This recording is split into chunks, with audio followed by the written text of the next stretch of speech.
公様。雲仙と同時に執務室に到着するとは奇遇ですね。冗談ですよ。お部屋から出た時から一緒でしたもの。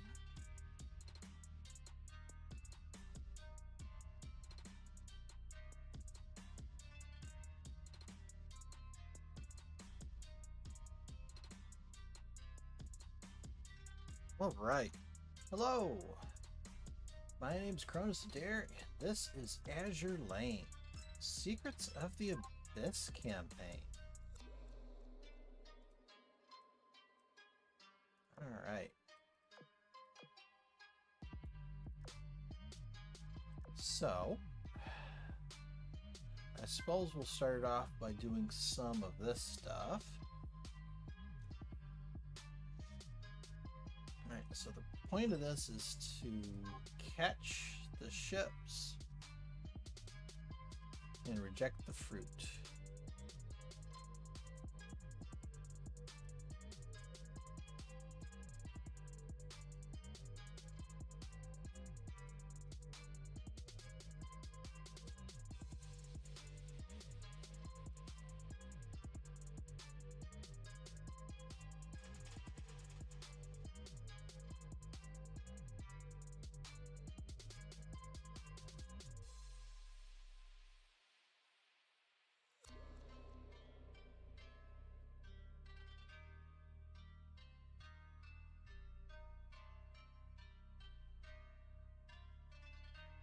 Okay.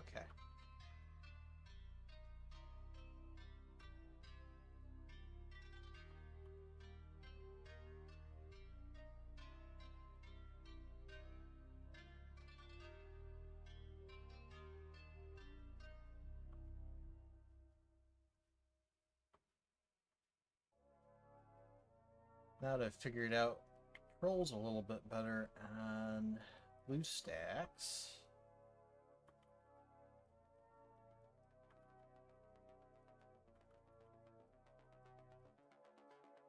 this is going a little bit better.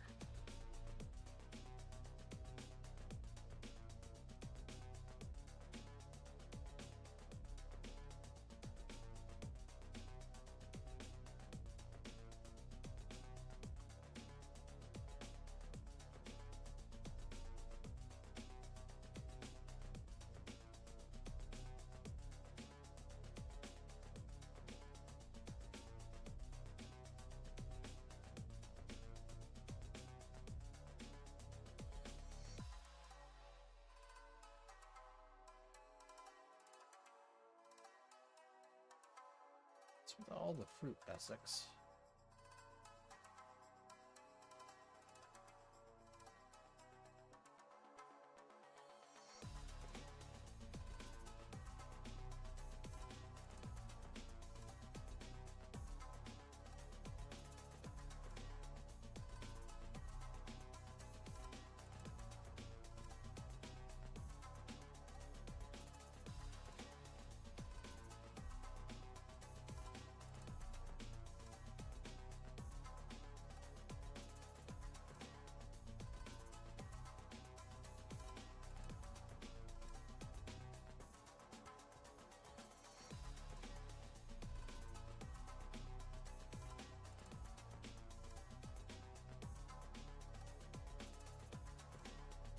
Alright, I think that's enough of that.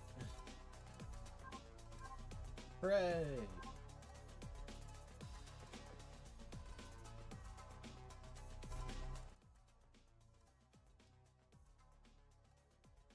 Alright, let's do a bit of this.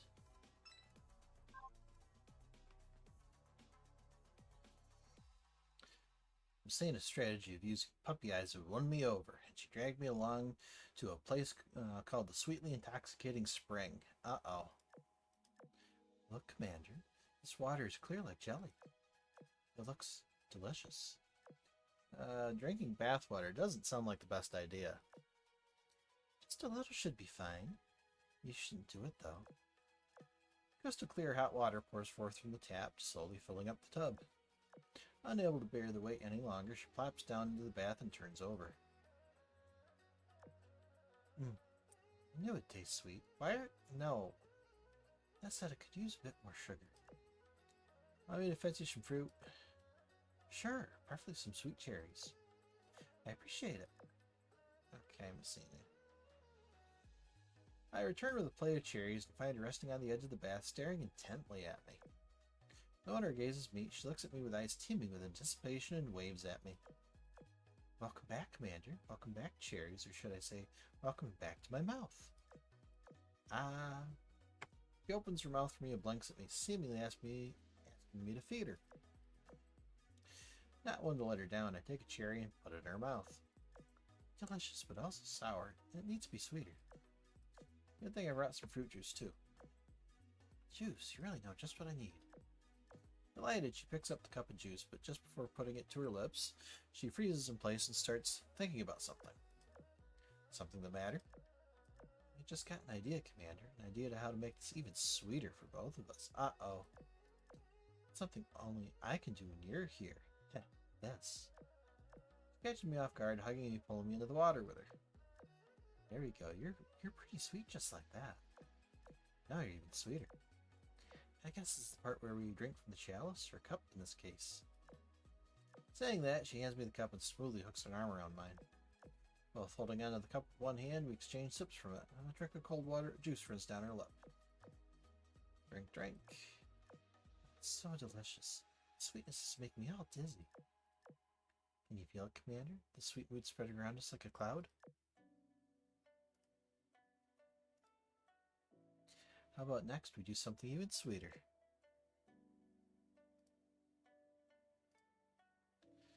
Alright, Anchorage. Why did they have to do another Anchorage skin? Alright, the time is late and there's a rustling sound as someone searches around for something. I gently open the door and head in the direction of the noise. Guided by the faint light radiating from the open refrigerator, I find the source. It's Anchorage, rummaging around the fridge's contents. Sausage? No. Cheese? Not that either. Ugh. Milk. Strawberry milk. There you are. Grabbing a late-night snack? Oh, teacher. I'm surprised you're here.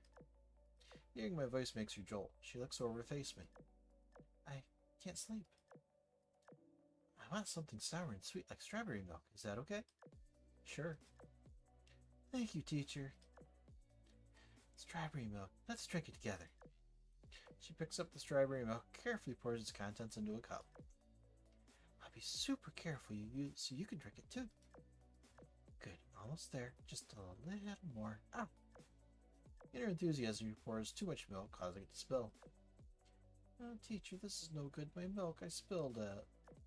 The sensation of the cold trickling down her skin makes her flap about in a panic. She looks up at me for help. Teacher, my clothes got soaked. Your clothes got soaked too. The milk, it's still nice and sweet. Try it, teacher. She takes the corner of her mouth and presents her milk-stained cheek to me. Oh, jeez. Do you like my strawberry taste? There's also some on here. And the strawberry smells on you too. So yummy, I'm satisfied. Sleepy now. Teacher, let's go to bed together. Oh boy. My clothes are still milky. Don't want to sleep in milky clothes. I want to shower. Can you help me, teacher? Let's go. We'll shower together. No. Bad.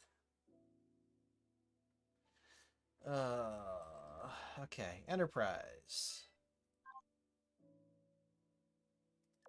Enterprise sent me a message that convinced me that I just had to check on her, so I went. So as rain falls around me, I arrive at an open-air bath in the woods. She's soaking in a tub and quickly notices me. Commander, why are you here? Came to get some fresh air? You sent me a message. You really can't soak for too long in a hot spring. You didn't reply after that, so I wanted to make sure you were fine. On her cheeks, there are still traces of a warm blush. She becomes aware of my gaze and leans against the tub's edge, relaxing her shoulders while narrowing her eyes. Thanks for the concern. The water was just so nice that I didn't want to get out. I'm fine now. I cooled down with some shower water. She holds her long, wet hair up with one hand, strands glisten around her fingers like coils of silver. In her eyes, a vacant look. They're like two legs resting in the morning mist. Ah, sorry. I'm bluffing here. Truth be told, I still feel a little bit lightheaded.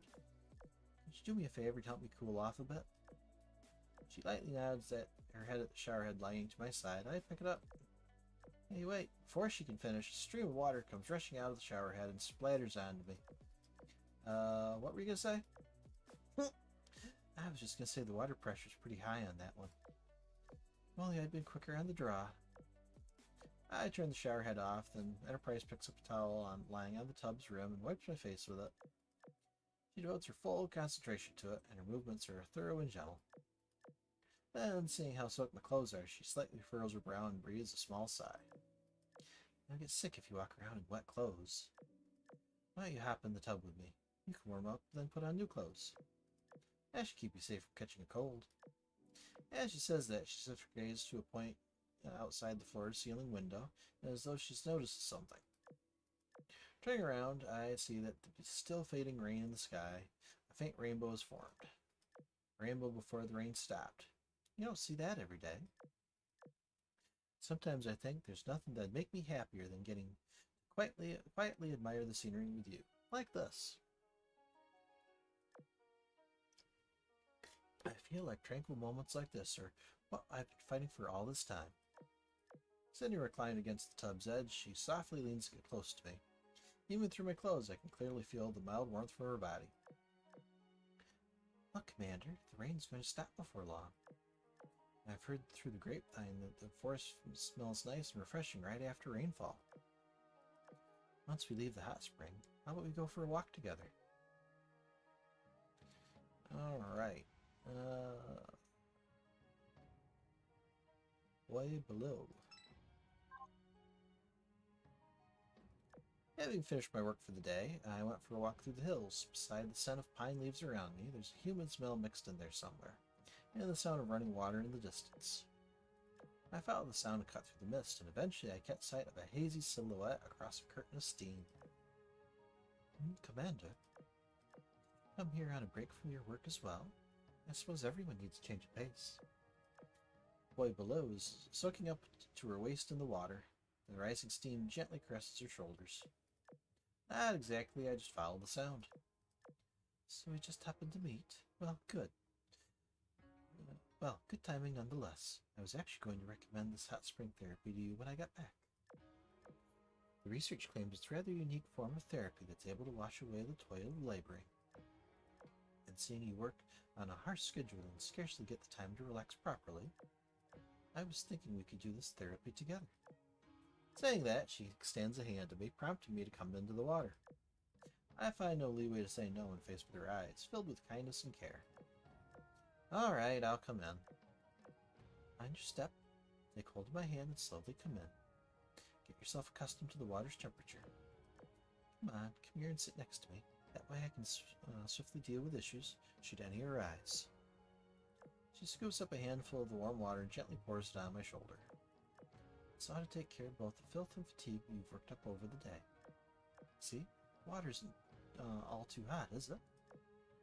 Now I want you to relax. Look at that. Your skin's turning slightly red. Improving your blood circulation also improves your mood, you'll see. Water slightly whirls each time she adjusts her position, resulting in little ripples carrying a stimulating warmth with them. After pouring on some more hot water, she sits down next to me again. Her soft exhales graze my ear. So, do you feel the hot spring's effects? It does feel like my body's gotten a lot lighter. That's good. Let's keep moving on to the next step. I want you to stay and soak for a while longer. About an hour in total. That's a long bath. But first, let me quickly examine your body. She reaches forward and softly grips my wrist. A faint aroma emanates from her wet hair. The pulse is going up. Don't worry, though, that's nothing unusual. Just take deep breaths in and out and match my rhythm. Breathe in, breathe out.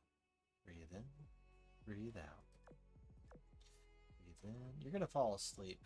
Breathe out. Breathe. Yeah. Called it.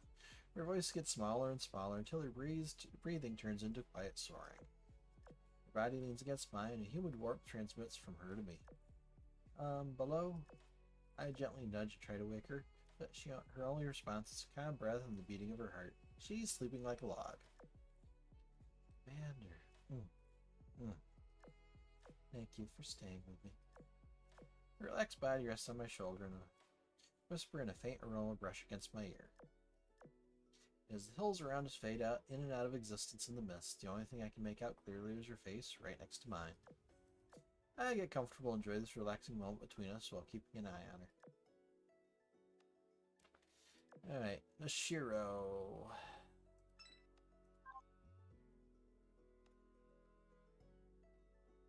White steam rises from the hot spring lined with black stone. A few pale cherry blossom tree petals rest on the water's surface. Noshiro moves back out of the water and reclines against a nearby rock surface, then turns and waves her hand at me. I'm over here, Commander.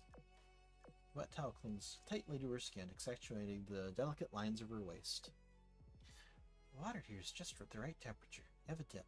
I already checked that it's good. Also, can you believe how good this view is? I can see the stars in the night sky so clearly. Ooh, this is what a hot spring should be. Soothing for the body and spirit. There's a vaguely drowsy look in her eyes, contrasted by her smile, which seems even sweeter than ordinarily. She moves her well-proportioned legs through the water, drawing little ripples on its surface. Eventually, her eyes open like she's remembered something. She reaches for a bottle of milk beside her and offers it to me with a smile. People like to drink milk after a soak, but there's a certain elegance in drinking it while still in the bath. Just be careful not to spill it, okay? Drink it slowly, savor it one sip at a time. When I move forward to take the milk from her, the towel wrapped around my waist loosens and slips into the water. I reach down to pick it up, but my hand is stopped by her slender, fair leg. I mean, isn't one supposed to meet the hot springs water naked? Yeah, to be blunt, I'd like to see your birthday suit too. Ooh, Nashiro. If that suit feels one-sided to you, I'd be willing to be as bare as you. In a blink, Nashiro is suddenly right next to me. Uh-oh, someone's getting bold. From her soft voice exudes a useful, sweet scent, caressing my cheek with the rising vapor. What I'm trying to say is, follow your heart, Commander. You take your towel back, or will I... Her body sways to the side before she gets finished speaking. I'm starting to feel a little lightheaded. I may have soaked for too long. Thank God you were right here. If you hadn't been, I might have fallen and caused a real splash. Without the distance and steam obscuring my view, I now realize that the blush on her face has spread to cover even the space behind her ears. At the perfect opportunity, her towel too slides into the still water. Before I can do anything, she softly hooks an arm around behind my neck. It's strange how I feel so floaty. I guess sharing a bath is one of the few cases where it's not so embarrassing to lay out the naked truth, so to speak. So, whatever we're gonna do next, it's all up to you, my beloved Commander. Oh, no, Shiro. Okay, good. That nun is a bit too much. Helena! Hey, Catastrophe, how's it going? Hearing a strange rustling sound coming from the bathroom, I feel inquisitive and walk up to the door. Then I open it to find a towel-clad Helena. Commander? The bath isn't ready yet. Oh, she gives a huffy face, too. Could you wait just a little longer, please?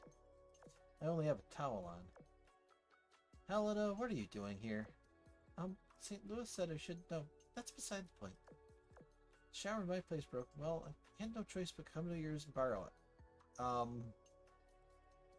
My shower? It had to be my shower. You couldn't use St. Louis's shower? Perhaps it's due to the hot vapor in the bathroom, but whatever the case, your cheeks are slightly flushed. I see. And aside, what was that sound I just heard earlier? Are you okay in there? I'm fine. Alright then, take care not to slip.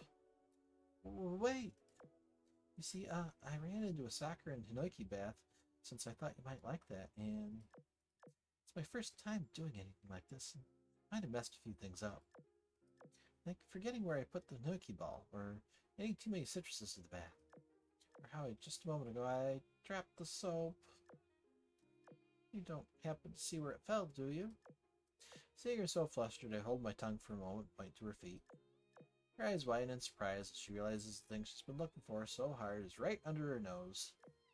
Oh gosh, it was right at my feet this whole time. How did I not notice? Dejected, she crouches down to pick up the soap on the ground. However, the moment she stands up again, she staggers and bumps into the glass door before she's able to stabilize herself. You alright? You sure you don't want me to come in and help? I'm okay. I just lost my focus for a second and I didn't watch my step. Just give me another moment or two, okay? The bath is almost ready. Yes, just a minute. I'll be done before you know it. Oh, that's a nice smile. Okay. Now that catastrophe is here, let's go ahead and do our polls.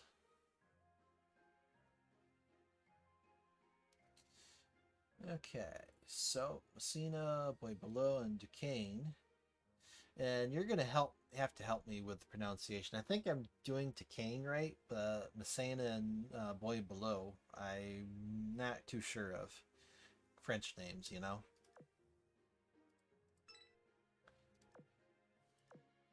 All right. First 10 poll. Alba, Norfolk, Prince Adalbert, Archangel, Shropshire, London, Suffolk, Kinagasa, another Kinagasa, Nevada. Alright, that's a big F for that 10 poll.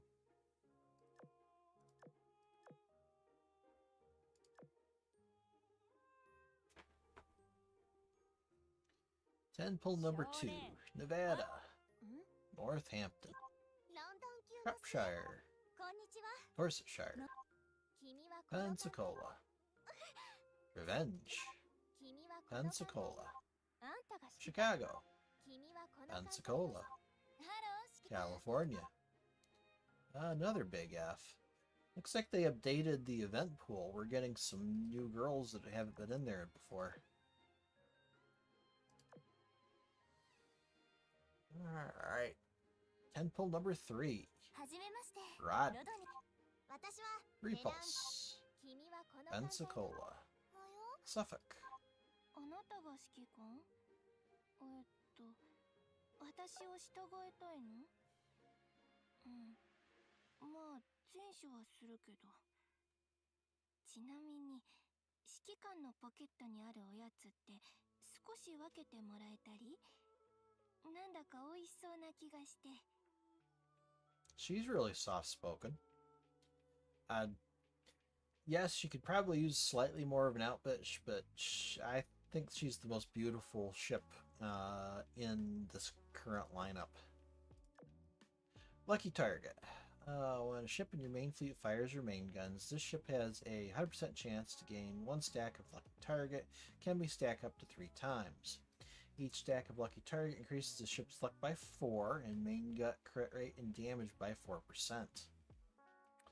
So up to a 12% bonus to luck, crit rate, and crit damage. Luck is unique. I don't think we've had a skill that's boosted luck before. That's innovative. Blessed Child of Victory. When the ship fires her main guns, or when the Fortunate Fire Special Barrage is activated. Same as your favorite, 2 Catastrophe. Yeah. When the ship fires her main guns, or when Fortunate Fire Special Barrage is activated, is chance to fire 40% chance to fire a barrage. 40%. Yeah, that's kind of crappy. Each stack of lucky target increases this activation chance by 16%. Ooh. So 16, 32, 46. So brings it up over 80. And when the max stack is reached, the ship gains a Beyond Blessed status and fires a Fortunate Fire Special Barrage. Based on firepower stat, a barrage can only be activated up to 3 times every 5 seconds. How fast do they expect this to go off? When the ship has lucky target and if her HP is below 30%, increases the evasion rate by 15%. If the ship has beyond blessed status, the max cap of evasion rate buff becomes 30% instead. Interesting. She's got a unique design. Okay, how bad are the comments in Washington? Okay, not terrible. Washington, you're not complete degenerates. Norfolk, Oklahoma, Suzia, Issei, Repulse. Okay, so Messina checked off. Need Boy Below and Duquesne.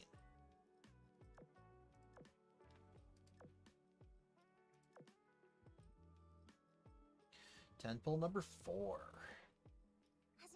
Nagasa, California. Suffolk, Nagasa. 良き見晴らしに良き街並み。失礼した。我はアイリス騎士。名はデュケーヌ。とりあえずグルメ好きの遍歴者とでも思ってくれ。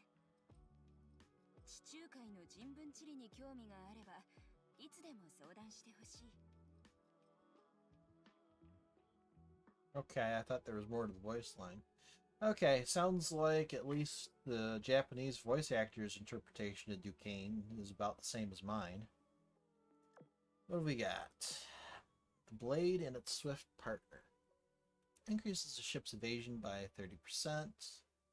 Every 2 times it fires main gun. Increases evasion rate. Capped 10% by 7 seconds. Interesting. She's a CA. Blade into a new beginning. On the tactical map, each sortie, when a fleet this ship sinks an enemy fleet, increases the ship's damage dealt by 3%, up to the 3 times, so up to 9%. During the battle, each time the ship sinks a surface, and your surface fleet sinks an enemy, increases this ship's firepower, torpedo, and accuracy by 5% until the battle ends. So, okay. Interesting. So she gets stronger the more opponents you sink. Oh, I didn't get to see the comments. Shropshire, Suffolk, Portland, Portland, Suffolk. Okay. Well, we can go back. Alright, 2 down, 1.5 to go. Alright. Tentpole number 5.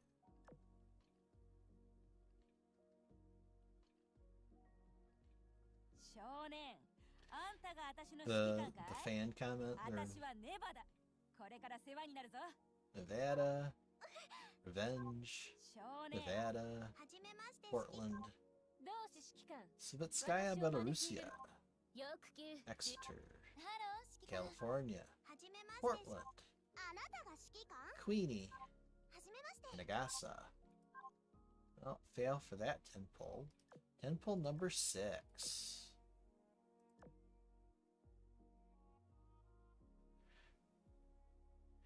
Kane, probably another case of good skills being dragged down by poor stats. I mean, she's got a double whammy of A, being an elite ship, and B, being a French cruiser, or French heavy cruiser, which, with the exception of, what's her name, the French heavy cruisers weren't good before. Norfolk, Oklahoma, Pensacola, Warspite, Tennessee, Nevada, Portland, Norfolk, Norfolk. Wow, fail. Alright.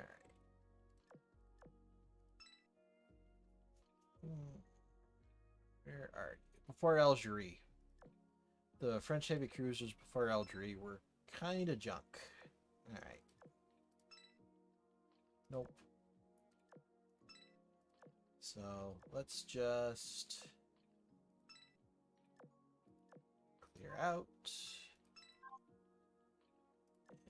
Get rid of you three.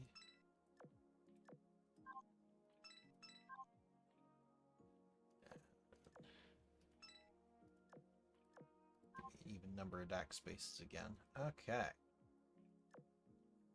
So we're still hunting for Boy Below. We're on 10 pull number 6.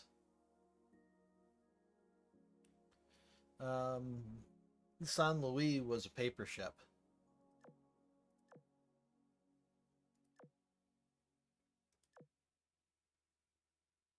Algeria actually existed.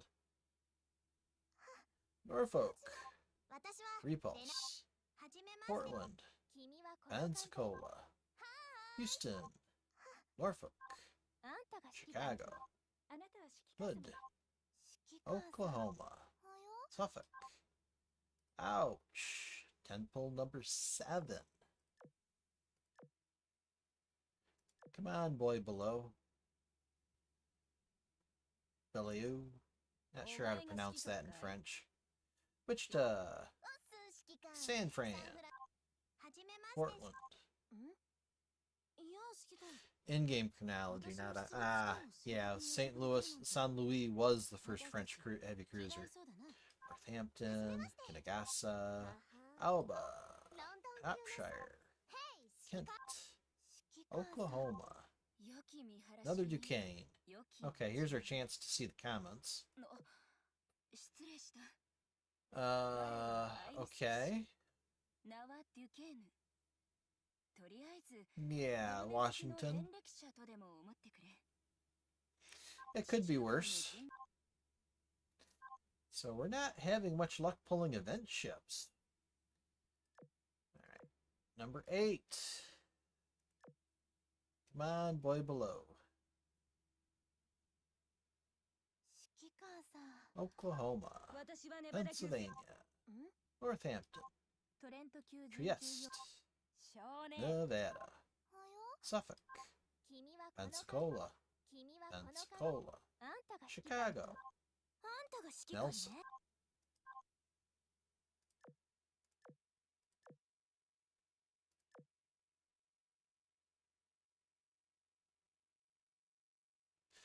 Yeah, I don't know if I'm going to get into that. Portland, Prince Heinrich, Portland, Northampton, Kinagasa, Northampton, Norfolk, Nevada, Alba, Suffolk. Really? I think this is 10 pull number 9.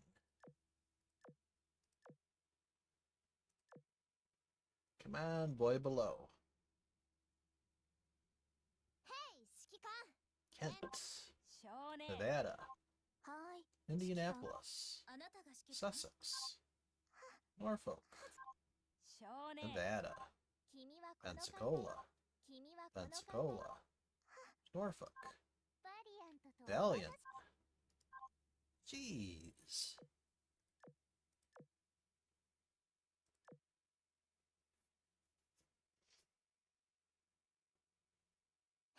Kent, another Messina, Shropshire, Nevada, Sussex, Norfolk, Northampton, Norfolk, Alba, Oklahoma.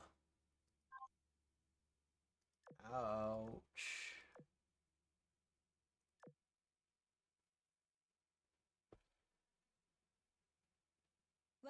Pennsylvania, California, Kinagasa, another Duquesne. It's the ex-US ship that refuses to drop. Yes.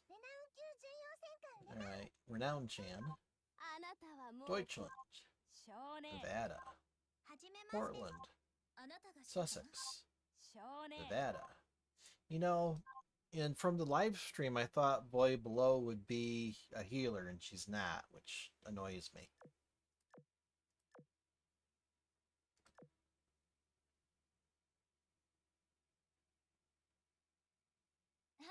California, Repulse, Nevada, Chicago. There we go. 補給と世話は私の務め。そして、みんなの健康状態にも気を配っているつもり。その中でも、特に指揮官。あなたの壮健さを確保することは、私の第一の責務よ。You know, they give her this personality. She's a light carrier. Why didn't they make her a healer? I don't know. Guardian of the Sky increases your ship's AVI and AA by 15%. If the ship has an Eagle Union, Iris Libre, or Vachea Dominion aircraft equipped, increases the ship's aircraft efficiency by 15%. Once per battle, when the ship's HP falls below 20% as a result of damage taken, for 20 seconds decreases the ship's damage taken by 25%, and sets the ship's burn damage taken to 0.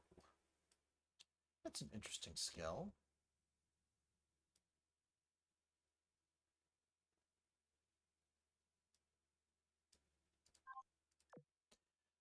Divine Deeds Done Dreamily. When the ship launches an airstrike, launches an additional level 10 special airstrike. Damage is based on the skill's level, decreases the loading time of the ship's first 2 airstrikes by 50%. Well, that's nice. Interesting. That's an interesting combination of skills. Alright, comment section, what say you? I like these boys. She's for the boys. Okay. Ah! That's cute. Kent, Pennsylvania, Pensacola, Kent. Okay, I've thrown enough coin at this banner. I'm not pulling any more for Lahardy. She'll drop or I'll buy her from the shop.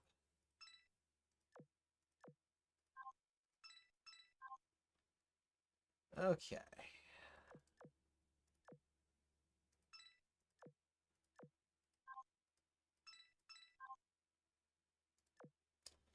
Alright. There is one more to get.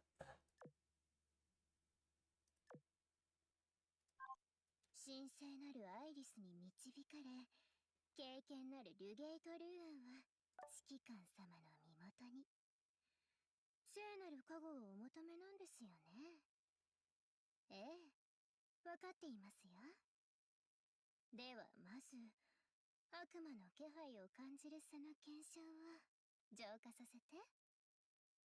And of course they give her the breathy Ara Ara voice. Of course they do. Purity through flames. When the battle starts, the ship recovers 10% of her HP. If the ship has a main gun that fires HE ammo equipped, it increases the ship's damage dealt with HE ammo by 10%. And increases her damage against light and medium armor enemies by 15%. That's a good skill. I like that skill. Honor through bravery. When the battle starts, increases the ship's evasion by 5%. For 20 seconds, or well, 10%. Every 15 seconds, fires a barrage, damage based on skill level, and at a 50% chance, fires an additional wave of the ship's equipped torpedoes. Neat. Rene Duguay-Torwin was a privateer like Jean Bart was, and I'm probably utterly mispronouncing the name. Okay, comment section. Dare I look?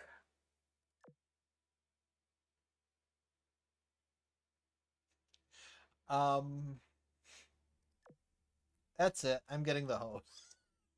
I like that.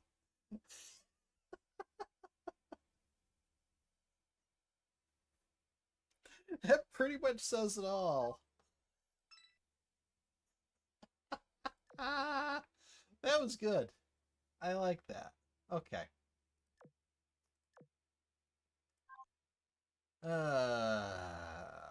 It's way too many resources. Surprisingly good comment. Yes. Some of the others were about what I expected. All right. And this morning I also completed the XP grind for Mecklenburg. So let's go ahead and pick her up too. 噂の指揮官でも重力の束縛から解放される力を望んでいるのか。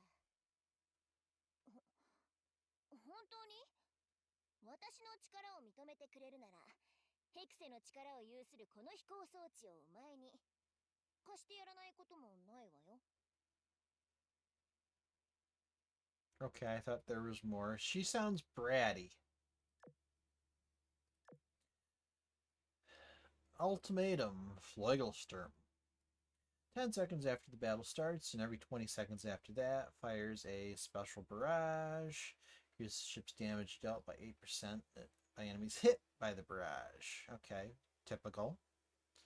When the ship fires your main guns, fires a pressure special barrage that applies the following effects to a randomly chosen enemy for 8 seconds.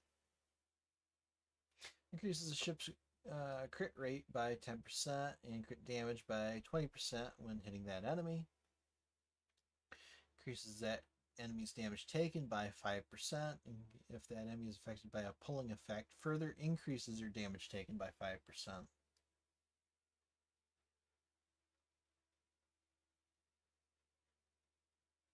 Oh, the following effects to a randomly chosen enemy. So if there's only one enemy on the screen, they're going to get all of these. That makes her a pretty good partner with Bismarck Zed. Interesting. Yeah, of course.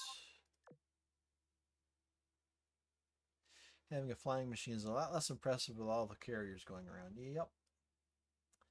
Origination, Principia Reconstruction.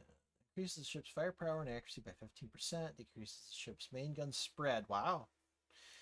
And increases your damage modifier against heavy armor by 15%. I knew about that one. When there's another Ironblood ship in your main fleet, increases the ship's reload by 15%. Interesting.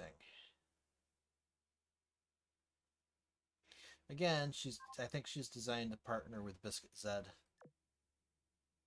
Over limit, unbreakable barrier. Increases the ship's evasion AA by 15%, while the ship's of HP is above 50%. Takes 50% of the damage received by your flagship. Does not apply if this is your flagship. Neat. Once per battle, when the ship's HP falls below 50% as a result of damage taken, the ship avoids alt attacks for 3 seconds. That's an interesting skill. Exactly one reload less than Biscuit 2. Yes. Interesting. Interesting, interesting.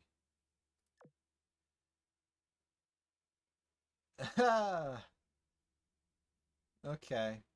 Yeah. VTubers. Ultima's Descent is coming for you. Need a skin. Hair color and a heterochromia or design rocks. Okay. Good. No, she isn't very subtle design-wise. Okay. My PR8 XP grind is officially complete. Now we're just grinding up the blueprints. So I'm taking a different tack this time around. I'm not concentrating on cube research like I did for PR7. I will take cube research to move things along, but it's not what I'm going out for. I'm mainly doing coin research. And oops, that's what I wanted. I've actually been able to make one of each of the new gold gears, though I haven't had a chance to use them yet. And I'm up to 18 out of 50 on the rainbow gun, which I think's decent. Okay.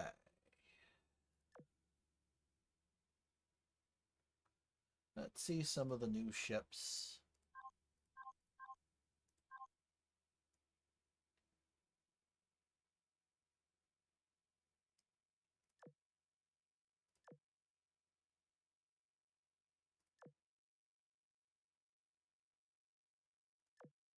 Perfect.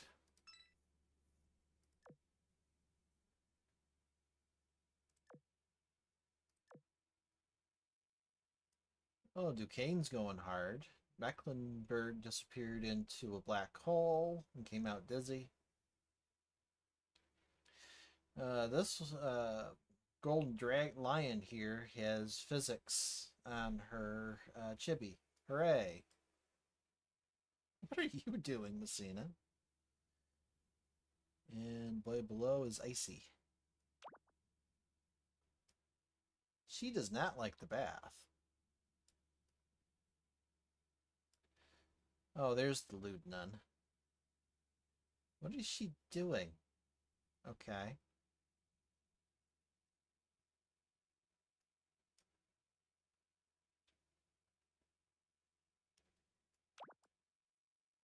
You are kind of mixed. Okay. I don't know what's going on there, but... Okay, you're just happy. And you're flying, and I don't know why. Why did you go over here? And you to sleep. Oh, you're cute. And she's swaying on the dance floor. Okay, Duquesne. Yeah, I think you can settle down. Eh? Aw, she doesn't like sitting. She likes sleeping. And she's kind of embarrassed. Neat. Okay. You like the bath too much. None of these girls really like sitting and chatting. Okay.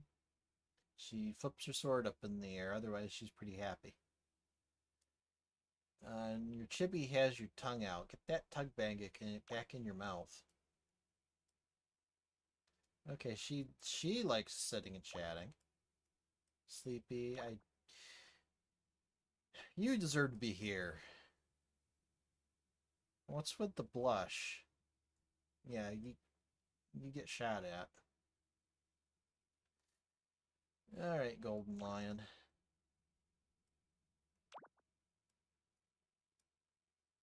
And yes, as soon as I oath her, I'm going to rename her Golden Lion. The Dutch name is way too... Okay, that's something. What's with that face? What is with that face? Okay, that's cute. He does the same face sitting down. Oh, please do that same face dancing. Oh, no, she just has a nice smile. Okay. All right. Yeah. Interesting. That's Golden Lion still has 8 more to do before I flip. All right. So I'm just missing the one Lahardy. Your fleet power is higher than mine, Catastrophe.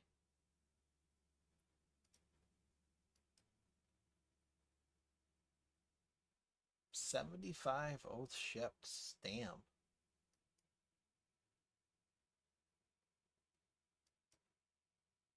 Yeah, this is just metals. I've got pretty much everything.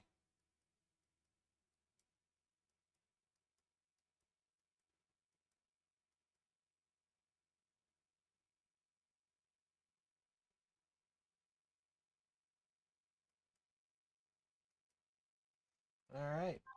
Cool.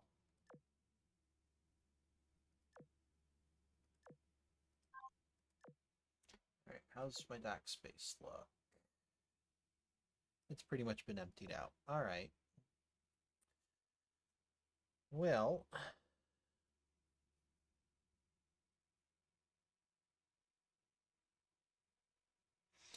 I think you were gone more of a gear upgrade kick than I was. I know you were building a lot of accuracy AA guns, the Stags. Anyway, let's go to the event proper.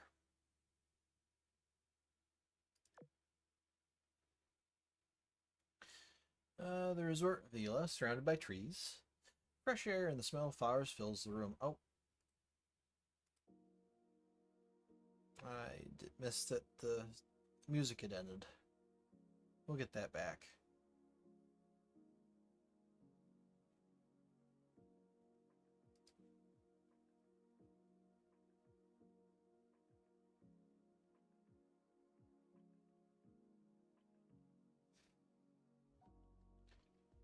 $60-something stags.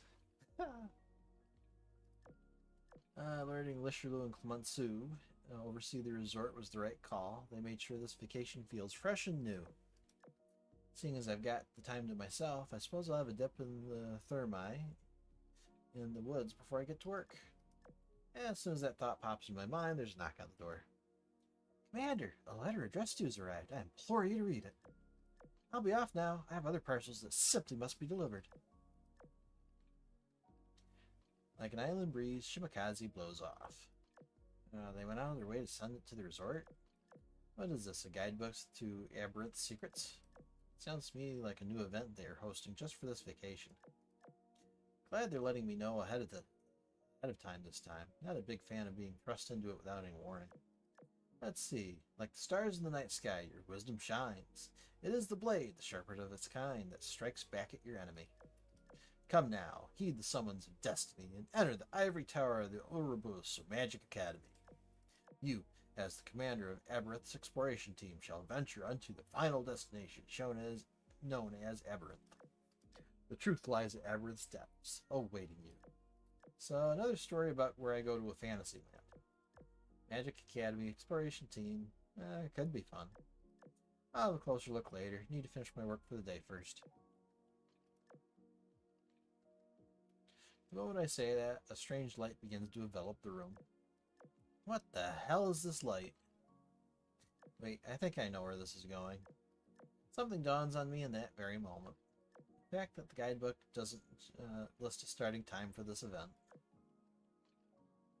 Secrets of the Abyss. Oh, speaking of which, how's my sound mix catastrophe? Start of a new adventure. Once light fades, I find myself before a heavy door. It leads to a grand auditorium, at the opposite end of which stands a pure white tower that reaches into the clouds. Frankly, I don't think I understand what this is about. Good thing I still have the guidebook on hand.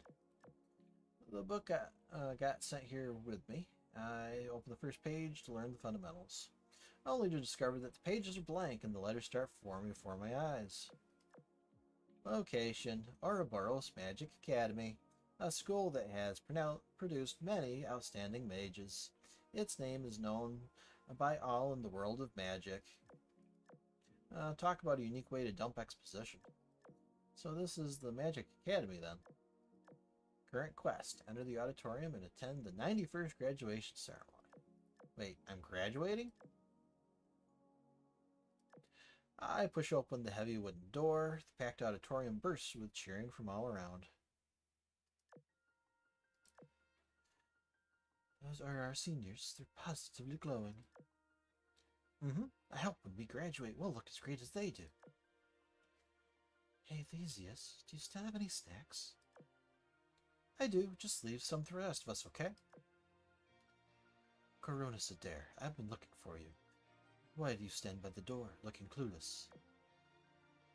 Character: Duquesne, your classmate, one of the top graduates of the class of 91 at the Academy.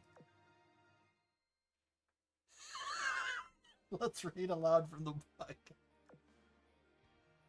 Character: Duquesne, your classmate, one of the top graduates of the class of 91 at the Academy. Huh? Are you still half asleep? What's this you are speaking of all of a sudden? Never mind that. Come along. The ceremony will start momentarily. Duquesne grabs my hand and guides me through the crowd and to the seating for the graduates. Commander, over here. I reserved a special seat just for you. Character: Duquesne, your classmate, one of the top graduates of the class of 91 at the Academy. You finally come. Seems my prayer was answered. Character, Leigh Hardy, your classmate, one of the top graduates of the class of 91 at the Academy.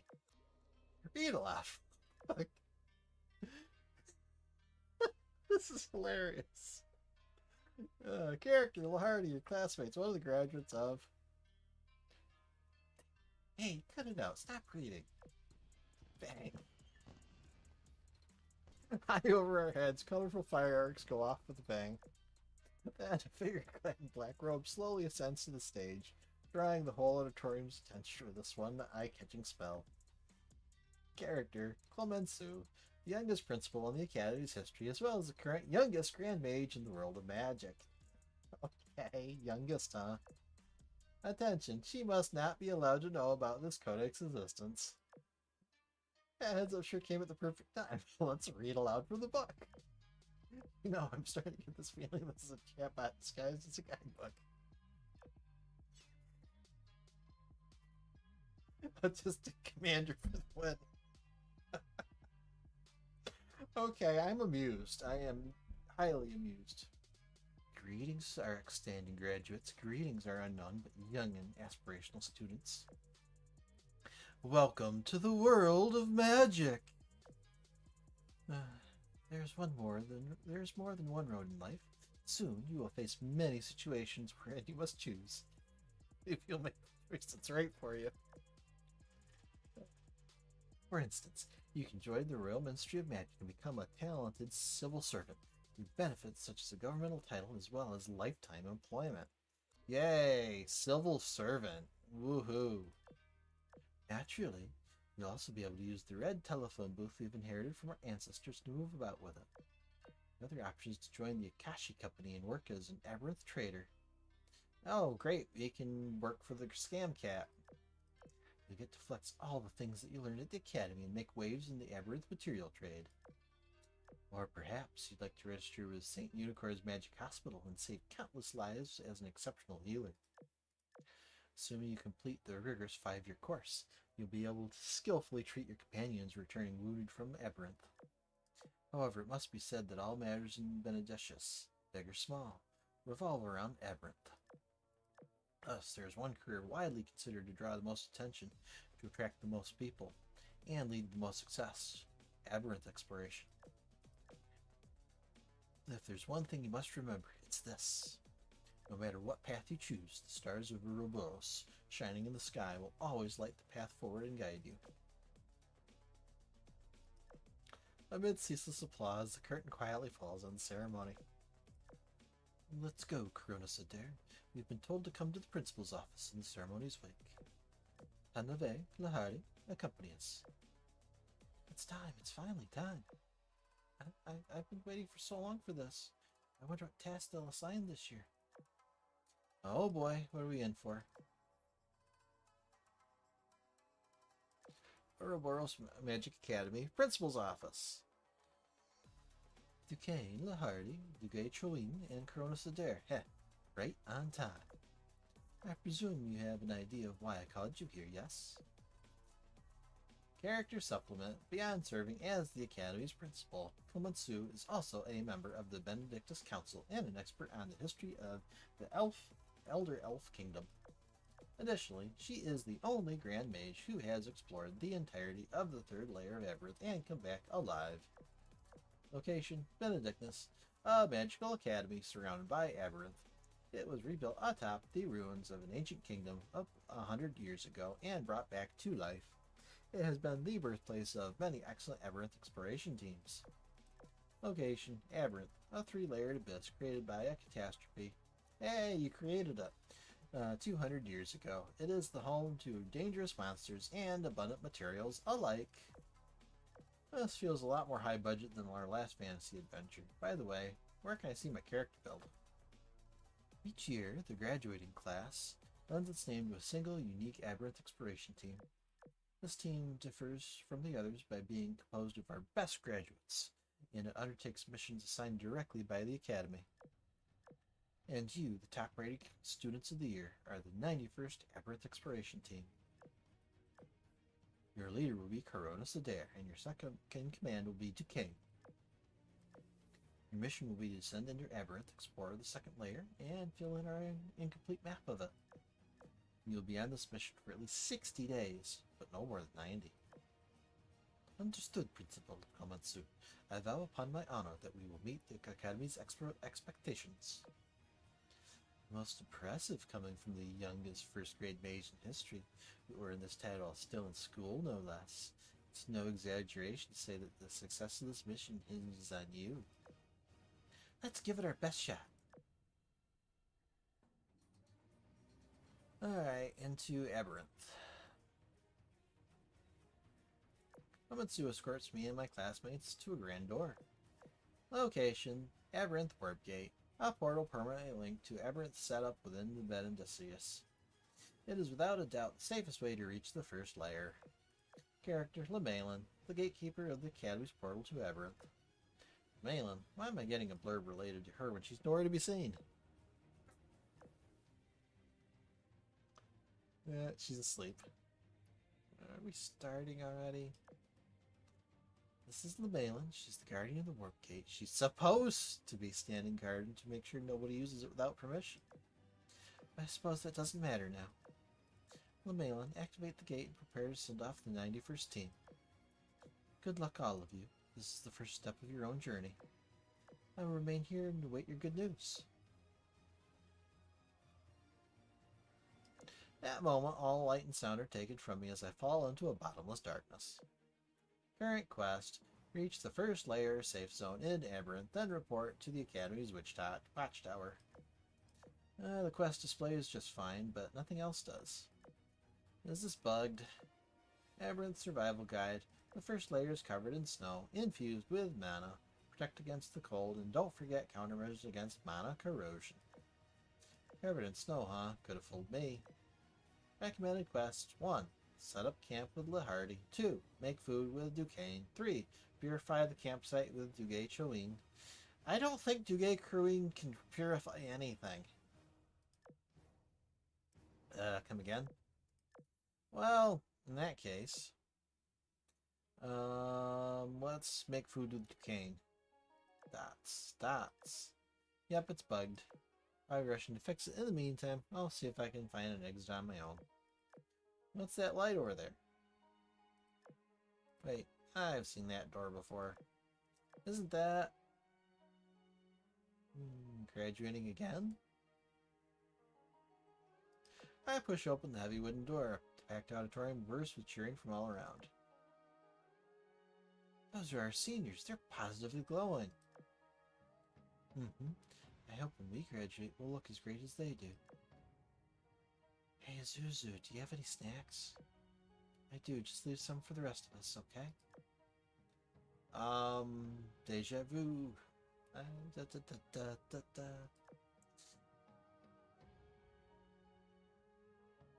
Cronus Dare, there you are. Looks like I found you first again. Character Masena, your classmate, one of the top graduates of the class of 92 at the Academy. What? Huh? Looks like I've been through this before. Wait, what? Class of 92? Exactly. Come on, the ceremonies. Starting momentarily, right? Huh? How'd you know exactly what I was going to say? Never mind. We should hurry. They're waiting for us. I follow Masena, slipping between rows of excited freshmen.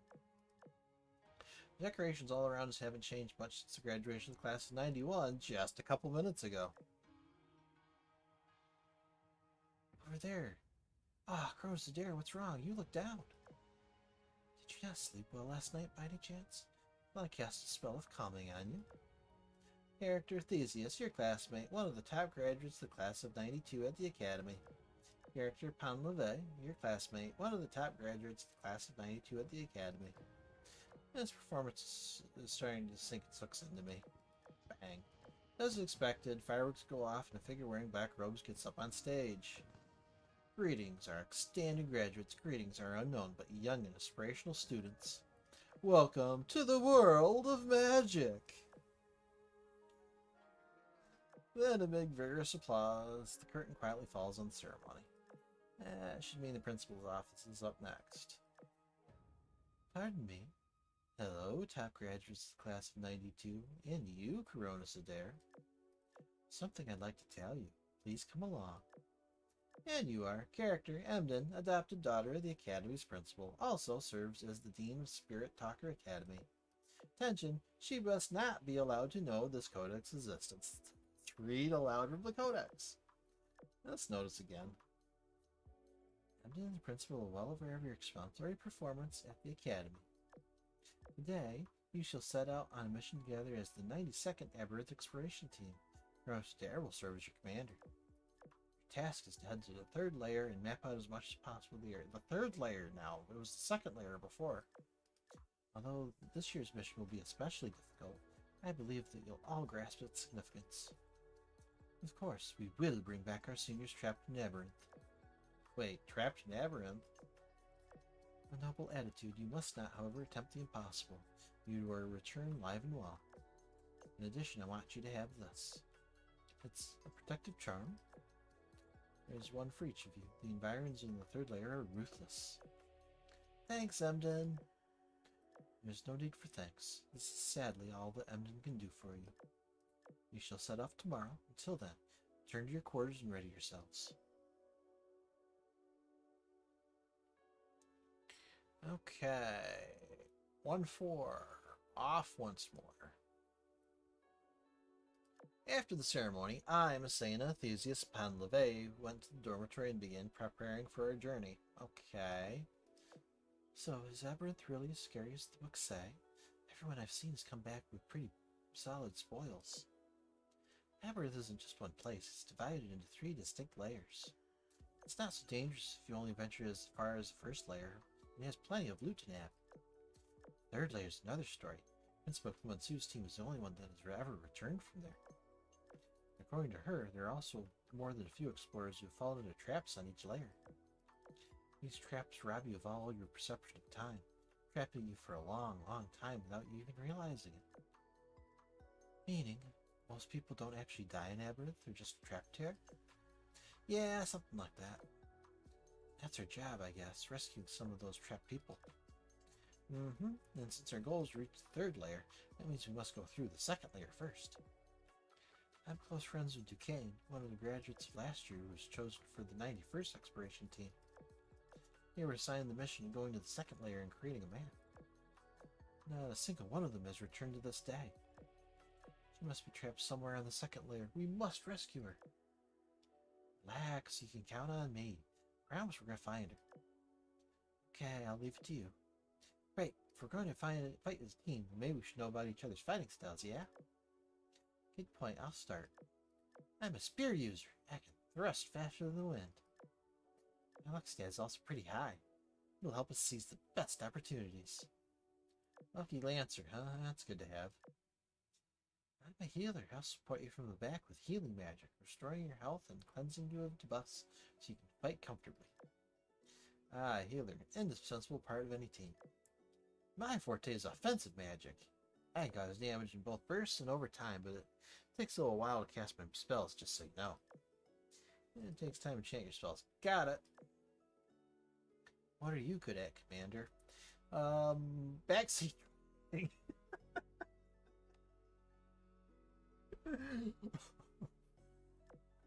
Glad you asked. Strategy guide. What's my fighting style like? Character Crosidare, commander of the 92nd Aberrant Exploration Team. Use ancient naval magic, especially potent with cannon volley and saturation bombardment. Ancient naval magic. Wow. That's perfect. The next day at the Aberrant Warp Gate.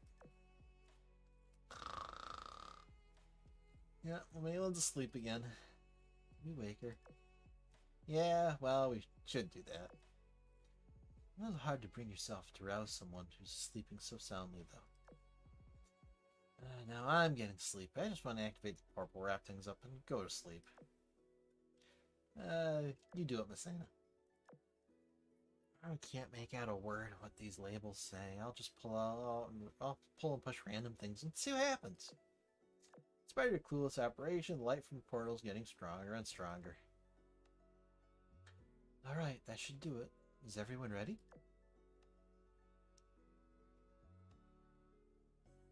Okay, that's a cute CG.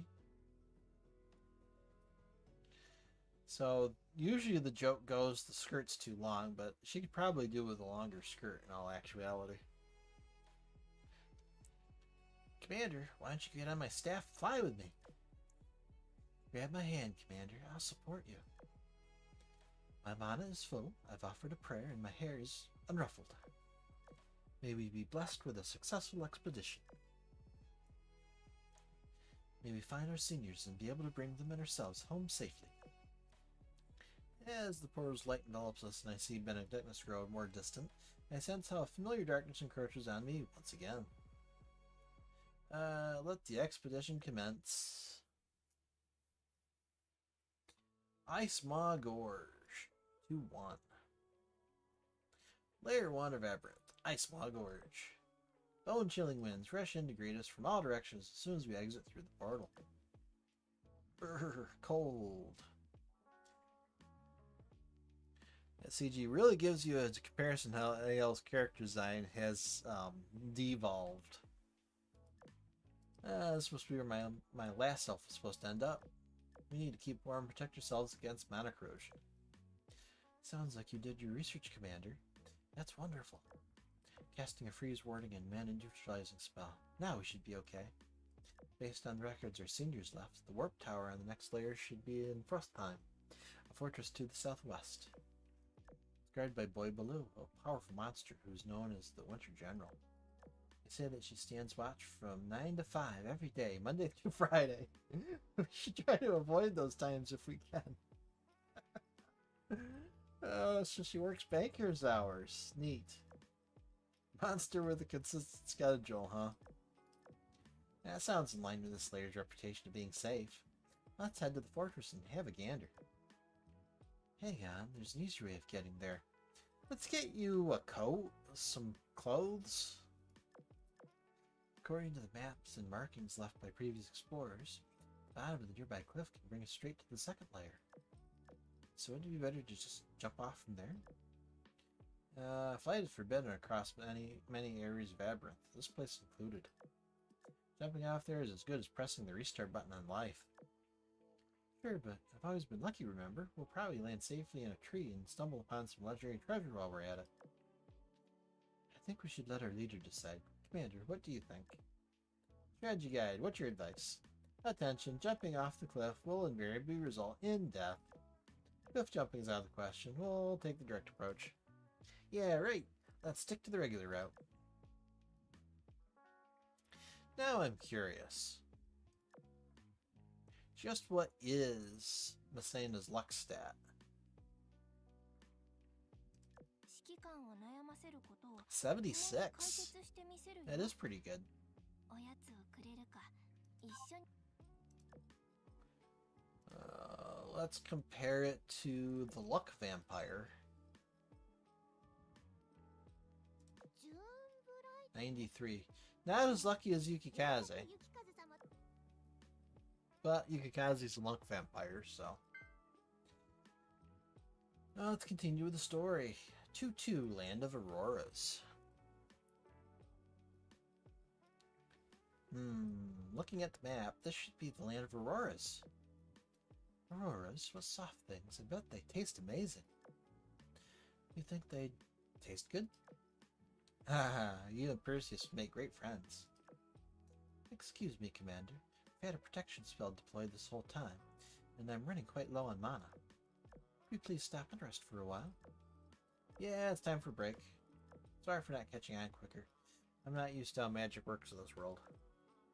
Geez, yes, you see any spots in that map that look suited for a break? There are a few, but it says that the closest one's been overtaken by monsters. Follow me, then. I just have a hunch there's a shelter somewhere nearby.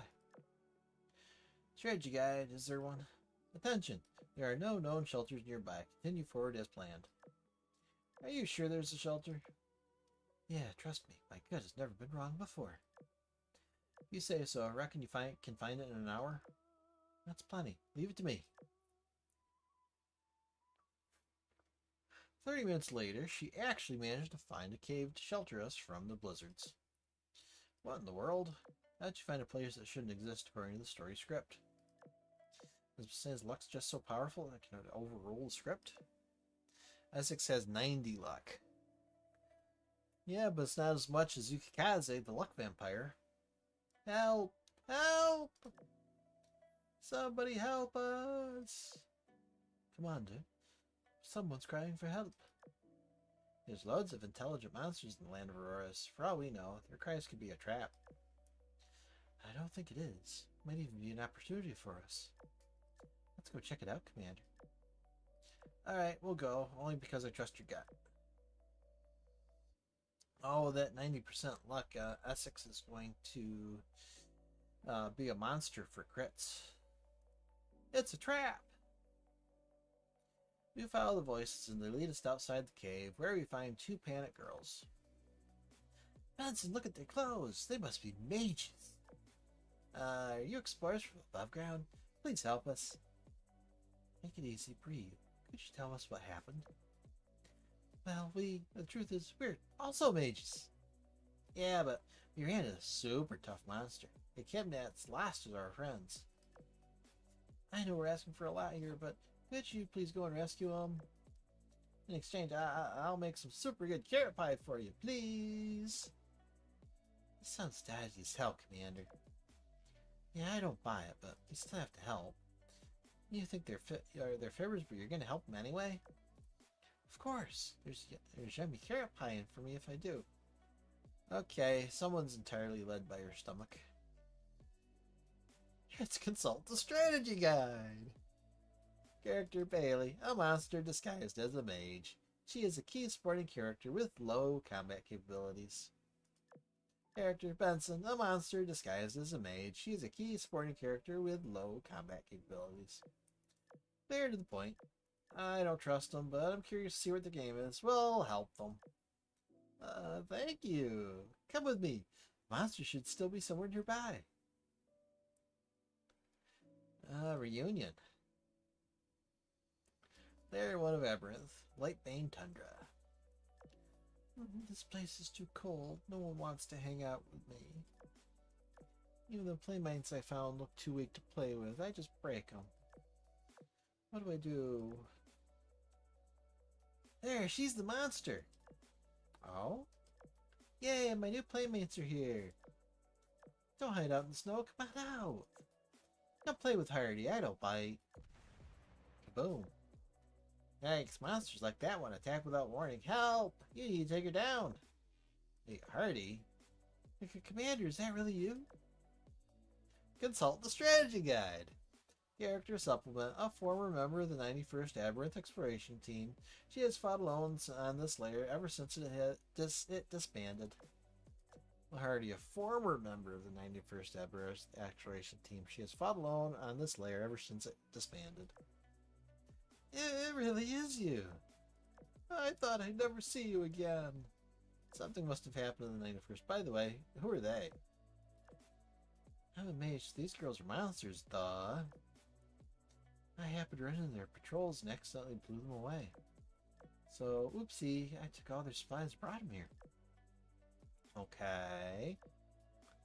Sounds hectic, but also like a lot of fun. You know her, Commander. She's the Hardy. We were on the 91st Aberynth Exploration Team together. Huh? You were on the team? Together? Oh, I remember now. You were among the best graduates at the 91st graduation ceremony. Now that you mention it, was Hardy sitting with the Commander then? I couldn't remember that until now, though. Is it the result of sinister magic, or... Ah, Commander, they're trying to escape. Eep, they're onto us! No, we'll share useful information with you. Just spare us, please. Useful information? Go on. We serve the Winter General Boy below, so we know her schedule. We can help you to get through frost time undetected. She's 9 to 5 Monday through Friday. She's banker's hours. What part of that is useful? Everyone knows the Winter General schedule. Every day from Monday to Friday, 9 to 5. That's all you know, then. The intel we have on offer will blow you away. Get this. Winter General's on leave of absence. Leave of absence? Pretty sure that's how you say it. She's working Saturdays and Sundays and off of Monday to Friday now. That's definitely not what I understand leave of absence to mean. Oh no, if we infiltrate her fortress according to her old schedule, then we're guaranteed to run into her. What a cunning monster. Yeah, she's really cunning. Good luck with your planning. We're just gonna go. Wait, you've forgotten something important. Oh, what could that possibly be? The carrot pie. You're not about to break your promise, are you? Again, led by your stomach. No, we'll hop right to it. I knew something good would happen if I came along. Well, you'd best hurry up. Yes, ma'am. Okay, so they just lied to us about the schedule change. Layer 1 of Everett, Never Melting Lake. By the way, why did Hardy stay here if the commander went back to the academy? We all thought you were dead, Commander. Huh? What? Okay, who wrote the script, and what gives you the right to kill me off? Oh, I'm sorry, that was the previous version. I think the newest version is, everyone thought you were sealed inside Aberynth. Okay, continue. You were exploring the ancient ruins when suddenly there was a blinding light and you disappeared. That was an expression. But do you believe that you just disappear that easily, so we decided to scour every layer of Aberynth. We stayed on layer 1 while Dugachoin and Duquesne went to layer 2. Hey, what if we try going back to the ancient ruins? We might be able to find clues. Consult the strategy. Recommended quest. Obtain unspecified rewards at the mysterious ancient ruins. And let's do it. 2/6 an ancient gift.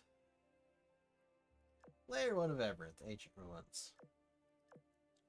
Our original goal was to fill in the remaining blank spaces on the map, but we triggered a trap in the ruins and got stuck. Commander managed to get us out of that jam, but then something even more unexpected happened. See that arrow? When the light faded and the commander was gone, that was all that remained. Hardy points at a strikingly elaborate golden arrow stuck in the ground. On closer inspection, it's carved with intricate animal-like patterns. The engravings on it seem old. We all tried to rip it out of the ground, but nobody had the strength to do it. If the arrow is connected to my backstory, then maybe I'm the one who has to do something. Consult the strategy guide. Item, Elder Elf's Arrow, crafted by ancient elven artisan. It possesses the power to destroy all beings of darkness. It lies dormant for now, but it can be awakened by the following incantation. Wounds healed by ancient slumber, ultimate disaster held at bay. Wounds healed by ancient slumber, ultimate disaster held at bay. Item obtained, Elder Elf's Arrow, X1. Having a strategy guide sure is convenient. Okay. I'm actually having fun with this. The story isn't taking itself seriously, and it's great. Layer 1 of Aberynth, Frostheim. After leaving the ancient ruins, we used the secret passage marked on the map to infiltrate Frostheim. Today's a weekday. If those girls were right, Boy Below shouldn't be here. They lied to us, so she's going to be here. We can safely pass through and use the warp gate tower to the second layer. Dots. Why is the Winter General still here? Because they lied to us about the schedule. So, what we should have done is waited until after 5 and gone through. Oh, this might be bad. Huh? Why are you here? Aren't you supposed to be off work today? I had unfinished sacred duties to attend to, so I returned. I mean, that's as good as reason as any. This may be unscheduled work, but I can't let you through. Now, uninvited guests of ours, prepare to face the Winter General's hospitality. Character, Boy Below, Winter General of the Frostheim and Master of all monsters in the first layer of Aberynth. She was a top graduate of Robos Academy's first class. While she acts frigid and seemingly indifferent at most times, she has a caring disposition and prefers to support and care for others from behind the scenes. Why didn't they make her a healer? Polio draws a clear line between work and her private life. But once engaged in work, she won't rest until all is complete. She has the uncanny ability to fall asleep or wake up on a dime at any time or place. Once she fell asleep while walking atop the water. She might have drowned if not you saving her. Graduated the first class. How'd she come to lead monsters? Sounds like we have a path between us too. Commander, she has the home court advantage. This could do bad. I can establish a favorable front for us, but it's going to take time. This time I swear that I'll protect the commander no matter what. Come on, bring it! Wait, let me chat with her for a moment. Attempt peaceful negotiations.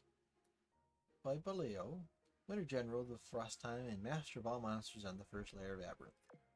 She was a top graduate of Ouroboros Academy's first class. We're reading from the strategy guide. How did you know so much about me?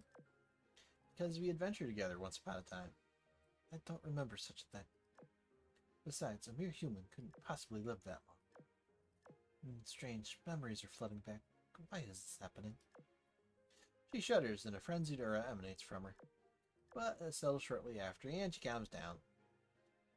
Deutschland, why did you raise up my stats? Does that mean I was starting to lose control? Hey, you okay? I think so. I'll just say it, my companion and I are both burdened by an awful curse. We have both bound each other with an ancient spell in order to keep the curse from taking us over entirely. This is what I get for working on my day off. I'm going home. Just do what you want. Screw you guys, I'm going home. Just let us go to the warp tower. I'm shocked. Commander, you might just be luckier than me. The strategy guide wins again. Let's press on, everyone. Commander here saving the world through the power of game FAQs. 3-1, the Battle of Miasmic Swamp.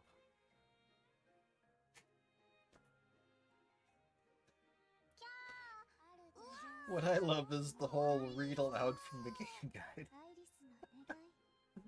Layer 2 of Aberrant, Miasmic Swamp. Chirpo Chirpo. Right side, protective spell. Chirpo Chirpo. I knew you'd attack from that side. Let the storm take you. At the same time, somewhere else on the battlefield. Why did the gate throw us into the middle of a battle? I'll need some time to establish formation. I'll buy you some time. It's a whole lot of monsters. Yeah, blow them all away. This is perfect. I've been waiting to try my ancient naval magic. Stay calm, girls. Form up and intercept the enemy. Again, our ancient naval magic is backseat driving. Literally.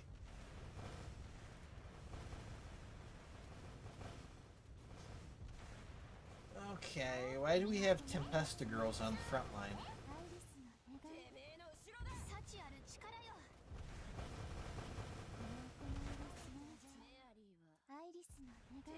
Oh. No enemies remaining. Excellent. Thanks for helping out, nameless explorers. Those guys would have been tough work if you had come along. I'm Mary Celeste, and this is Fancy. We're both outcast mages. We're the 92nd Exploration Team, and I'm Theseus.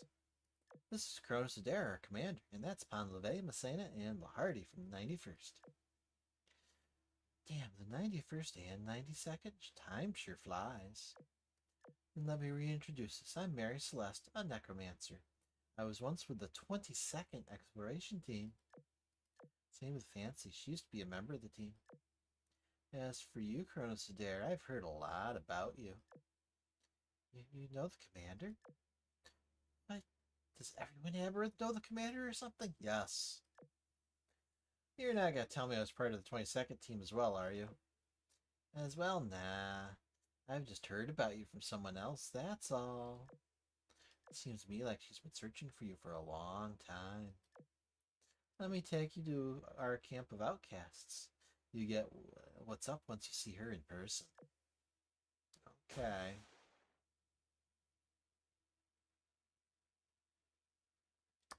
Three, two. Derelictus hold.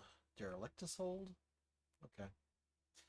Mary Celeste, there's something I've been meaning to ask you about. Yeah, let me guess. This is about the ghosts floating around me? I was waiting for you to ask about these. They're a special kind of magic that we use to counter or rather avoid curses. Curses?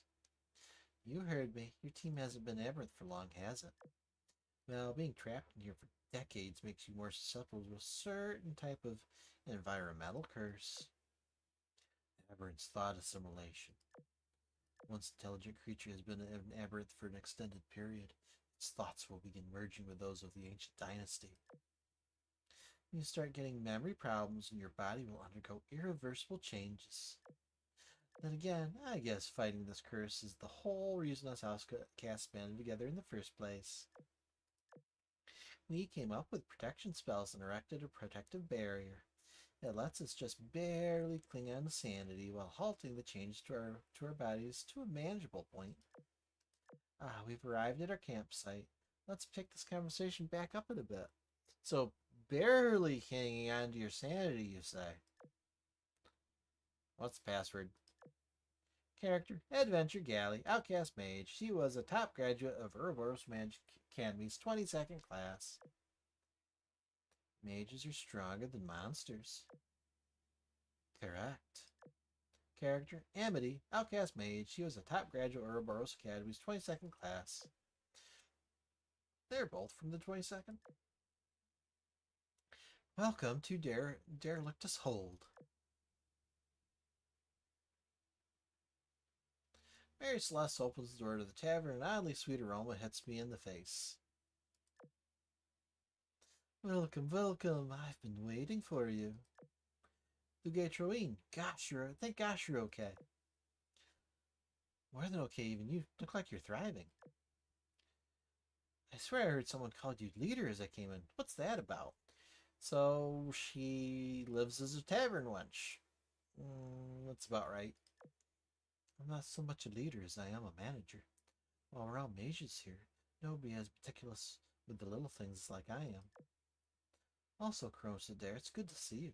I knew you'd make it out all right. I guess all right is the word. You don't happen to know anything, do you, about what happened to me back then? I believe Duquesne uncovered a lead is conducting an investigation. You'll surely learn everything once you find her. Now enough of that. This is a blessed reunion, and it must be celebrated with ample drinks. An alliance is made 3-3. The following day. Man, that was fantastic. Food. I didn't think it'd actually make me feel full and put me to sleep. Regroup at. Found traces of 3 enemy forces on the move. Sightings of the Demon Princess. What's that about? Are they discussing strategy? Did you have a good night's sleep? Sure did. Anyway, is there a problem caused by a monster? So you heard that. It's nothing so serious. I suspect you saw some ferocious monsters en route here yesterday, no? There are 2 main types of monsters living in the second layer.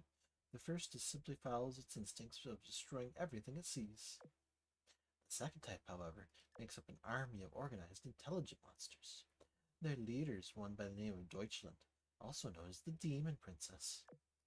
It appears she is in an alliance with the Winter General of the First Layer. I know her. We actually encountered the General when we were on the First Layer. Is your group and the Demon Princess fighting each other? We have been for many years. Her and her army and the outcasts never got along even before I arrived here. They fought over every little thing. Things have changed lately, however, with me working to end the fighting between them. You mean by concentrating your forces and engaging them in an all-out war? Not quite. I'm trying to forge an alliance with them. Really now? This all stems from the monsters becoming more violent. Not only that, their numbers suddenly skyrocketed recently. They've collided with not just us, but the Demon Princess's army quite frequently. Neither of us is particularly pleased with this, and that's how we got to the point where we finally considered an alliance. So, what was that deployment talk from earlier about? It was about the defensive force that'll guard the place where the alliance will be signed. It just so happens it's tomorrow. Why don't you come along and see it? Recommended quest, go to the location and witness the alliance being made. Being such an important event, we'll just have to see it. I'm also curious to meet the so-called Demon Princess. Then we have a plan. Until then, let's get comfortable around the camp and let's have a couple of drinks. A bit early for drinking. Didn't you drink loads yesterday too? There's little way the pastime's labyrinth, and leaving the camp requires maintaining a purification barrier, which drains a lot of mana. I think you'll agree that this is the best place to be. Come on, don't just stand there. I'll take the first sip. Cheers! Later that night, this is, I think this is the cue where I tell Duguay Troween that, nah, honey, I'm good. Another day where nothing happened. Duguay Troween's nothing if not talented at tempting people into depravity. Pretty much. On the bright side, I picked up a key clue while walking to Mary earlier. That Clemenceau, the principal, once passed out while exploring the second layer. By the time the outcast found her, she was on the brink of death. Strangely, though, she got better in the blink of an eye just as they tried to heal her. Clemenceau's body clearly keeps some kind of secret. Character supplement. Clemenceau, your classmate. She was a top graduate of Ouroboros Academy's 17th class. Really now, how's Clemenceau from class 17 one of my classmates? 17th, 91st, 92nd, the 1st, the most mysterious of them all. Wait a second, just how many times have I graduated in this story? 3-4, negotiations fall apart.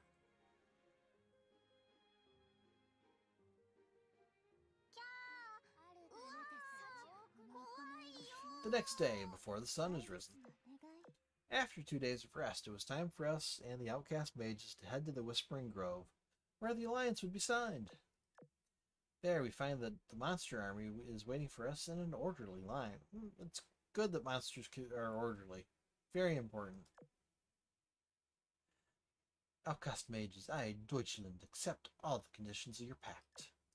Our war is hereby over, therefore, there's no need to drag this ceremony on any longer. Your reputation for loathing to waste time holds true, I see, Miss Demon Princess.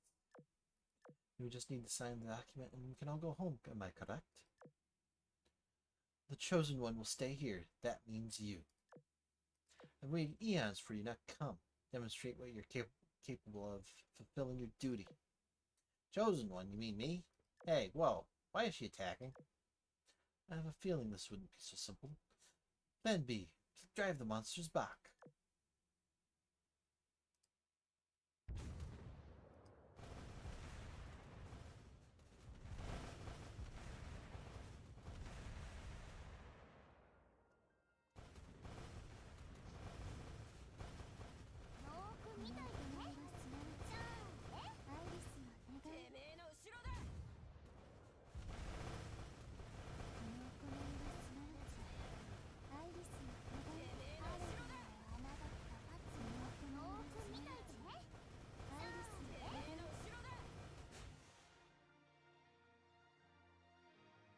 It really is you. You fought and won, as you should have.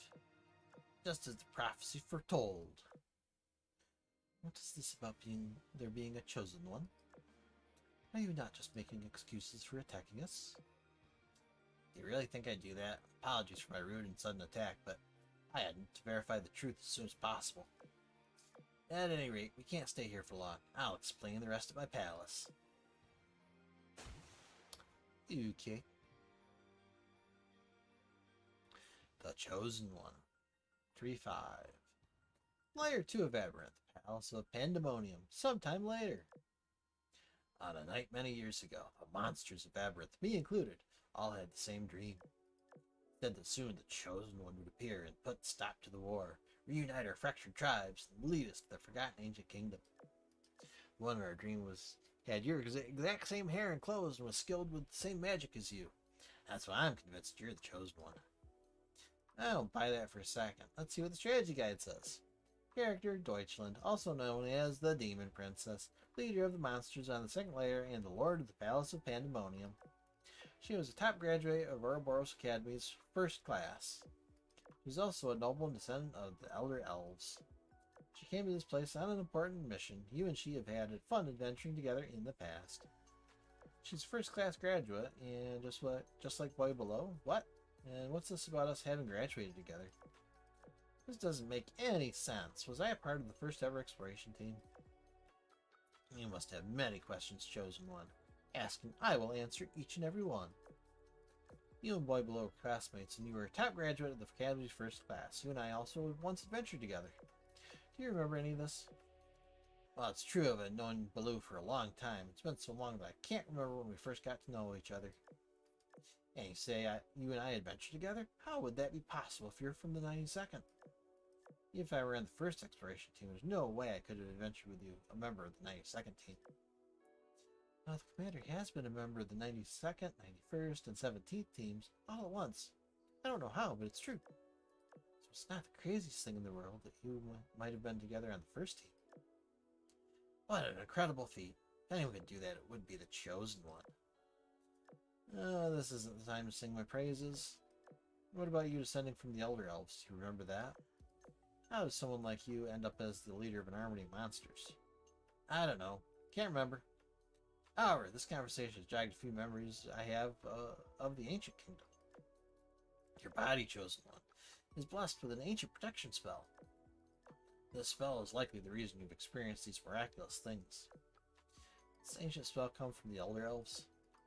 Was struck by the Elder Elves' weapons in the past. That's impossible, simply impossible. I personally deployed the defense on the first layer when, I'm remembering something. No, it's gone. The spirits are getting restless. It means Aberranth's thought assimilation is getting stronger. There's some link between Aberranth's monsters and the Elder Elves' descendants. What are those defenses she mentioned? We might as well keep moving if you don't know right now.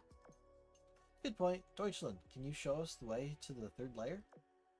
Yes, of course. Just the third layer is completely different to what you've seen here. Mighty Dark Elf rules that land, Albion, Lord of Aberranth. She's also the governor of the Forgotten Reach. We may just be able to restore the ancient kingdom and return it to prosperity if you defeat her. Let's make haste to depart at once. You're coming with us? Naturally. I can't wait to see the deeds you'll accomplish, Chosen One. Ha ha. Okay, I need to take a quick second and grab a drink. I will be right back.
Okay, I'm back.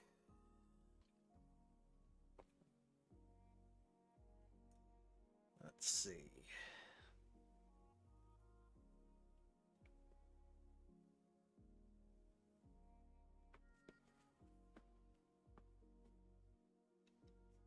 Okay, 4-1, Forgotten Reach.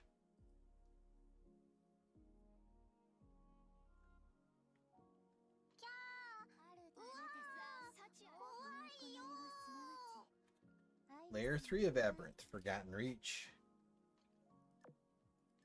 With the help of the Palace of Pandemonium's warp magic, we successfully reached the deepest depths of Aberrant. To the southwest, the ruined kingdom of the Elder Elves is all but buried by sand.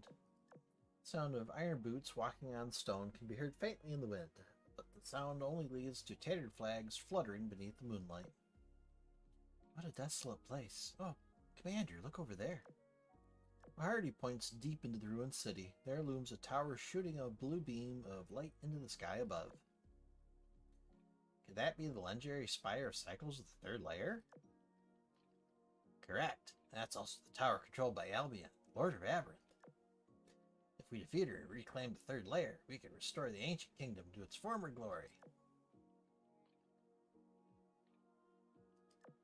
We cross the decayed walls and enter the city proper, surprisingly unopposed.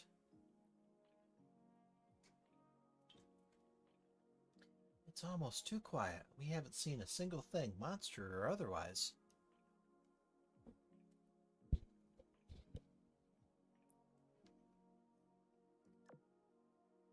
Look closely. The city's infrastructure is still in working order. Somebody must be performing regular maintenance. Something's going on. Indeed, we've passed by plenty of neglected and ruined places on the way here. Visitors to the third layer should be rare at best. This city has been exposed to hundreds of years of erosion. But as its facilities show numerous signs of recent use. By who, though? Dots. Dots. There's someone ahead. No, behind us. Dots. More dots. To our sides, too. We're completely surrounded. The sleeping city has awakened. Figures in black clothing line up and move in lifeless synchronicity like puppets. Same motions, same faces, like phantoms in the night. I get it. This is illusion magic. You were right, Commander. This city isn't abandoned at all. Somebody is taking care of it. That somebody is our enemy. The phantoms of Lord Albion. Defeat. Defeat hostiles. Defeat disaster. Wow, they're speeding up. This is bad. We need to build a combat front, right? Don't worry. We'll buy you time. Don't break formation. Defend yourselves and launch a counterattack. Like I said, our Powers commander is backseat driving.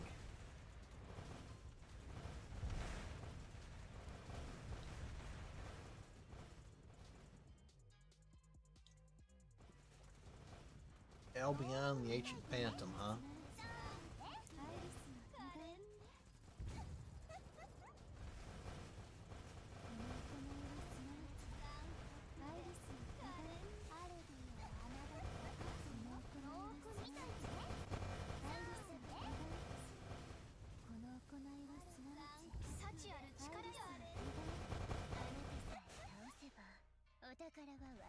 Kaboom! Knights of the Enduring Fortress, form up and eliminate these invaders. Huh? Reinforcements here of all places? Do you think it's the exploration team that got trapped on the third layer? Step aside, lost adventurers. We'll handle the rest. Yes, leave this to us. Duquesne, you? Why are you here? And the commander too. Thank goodness. I always hoped you were safe. Huh? Are they friends of yours? Comrades in battle and reliable mages at that. Reliable mages, but they look so young. I guess you can't judge a book by its cover. Allow me. These two are royal knights who have protected the Enduring Fortress with me all this time. Royal Oak and Revenge. Let's discuss details after we've dispatched the invaders. There's a twinkle in her eye as if she has some hidden motive. Now may not be the time to interrogate her, but at the same time, I have a strategy guide. Location: the Enduring Fortress, a stronghold shrouded in mystery. Organization: Royal Knights, a group shrouded in mystery. Character: Royal Oak, a mysterious royal knight. Character: Revenge, a mysterious royal knight. Character supplement: Duquesne, a member of the 91st Exploration Team. For mysterious reasons, she's now a member of the Royal Knights. This is also mysterious. Impressively mysterious, I guess. Tweevil? An enemy swarm. Commander, watch out. Okay. That was a thing. Enduring Fortress. After the battle, we followed Royal Oak's group, who insisted on treating us as guests, to the Enduring Fortress. Thus, with the help of reinforcements skilled in modern magics from the Association of Mages, we'd managed to defeat enemies many times greater in number than us and return to the fortress without issue. So, they finally sent their precious elite mage corps to the front line. That's great! Thank you for all coming to all this way for the capital. Get some proper rest in our fortress tonight. Duquesne had cleverly introduced our exploration team to them as reinforcements from the capital's Association of Mages. Character Centaur, the mysterious royal knight captain who fearlessly protects the enduring fortress. If everyone's mysterious, then nobody's mysterious. I don't think the strategy guide is going to help much here. Might as well figure out things for myself. Your assistance is greatly appreciated. We won't forget what you've done for us today. We have fought here for years to defend the kingdom from the calamitous one. Calamitous? Yes, pardon me for the sudden question, but you hail from the capital, yes? What is the situation in Benedicius? Are supplies plentiful? Are the citizens safe? Oh, I'm sorry. Here I go, we're bothering you with questions. You must be tired from the long way here. The sun will set soon. Duquesne, please allow these elite mages to their rooms. Mages, you must be remaining in your rooms from sunset to sunrise. I mean this. Outside, strange things are known to happen. I can't divulge details at this time, but nothing bad will happen to you as long as you stay in your room, I assure you. So we need to do the opposite. Do the exact opposite of what she just said. Enduring Fortress, guest room. The furniture here reflects the popular taste from hundreds of years ago. How do you know that? It's obvious at a glance, isn't it? But I'm not sure why. Why can't I remember? You're a magician too, right, Duquesne? How did you come to join the Royal Knights? You insult me, Commander. Don't you remember my peer's swordsmanship and mastery of the flash lightning spell? Peerless swordsmanship, you say? My swordsmanship and combat skills are of mastery at most. Don't just ask her to do the magic. All she knows is the flashing light spell. Okay, but what about this calamitous one that Centaur mentioned? Do you remember the history of Aberynth, Commander? Strategy guide, tell me the history of Aberynth, quick. Location, Aberynth, a sleep-shared abyss created by catastrophe 200 years ago. Hey, you created this 200 years ago. Very skillful catastrophe. It is home to dangerous monsters and abundant materials alike. 200 years ago, a meteor landed in the ancient kingdom's territory, spewing evil in its wake. Aberynth was created in this time. This places our front line against the calamitous one's advance. Ever since parting ways with Lahardi and Duguay Chouin, I've been exploring the third layer. It wasn't until I met the Knights that I found a properly functioning organization. What I'm saying is, this fortress is special, especially at night. Kaboom! An earthquake? No! Look outside. Perfect timing. See for yourself what's happening. Watchtowers ring their alarms, and the fires are lit all around for smoke signals, illuminating the defensive army atop the city's walls in the process. Nightmarish monsters close in from the dark below. We're under attack. Phantom Realm.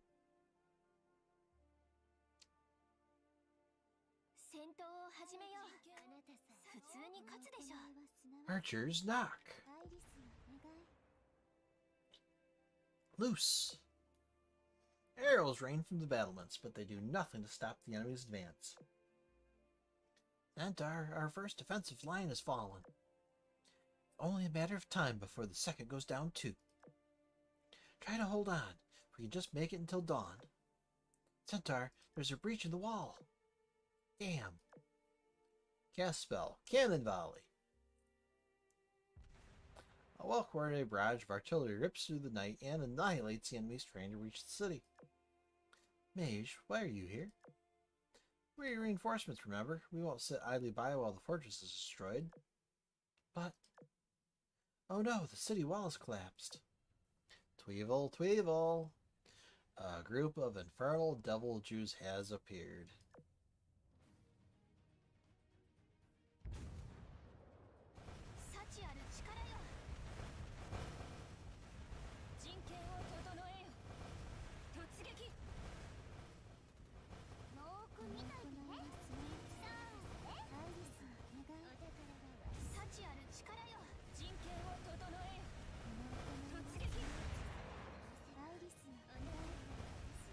It's a kingly devil Jew.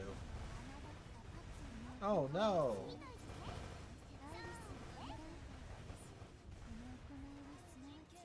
So this event isn't advancing any plot forward whatsoever, but it's still hilarious.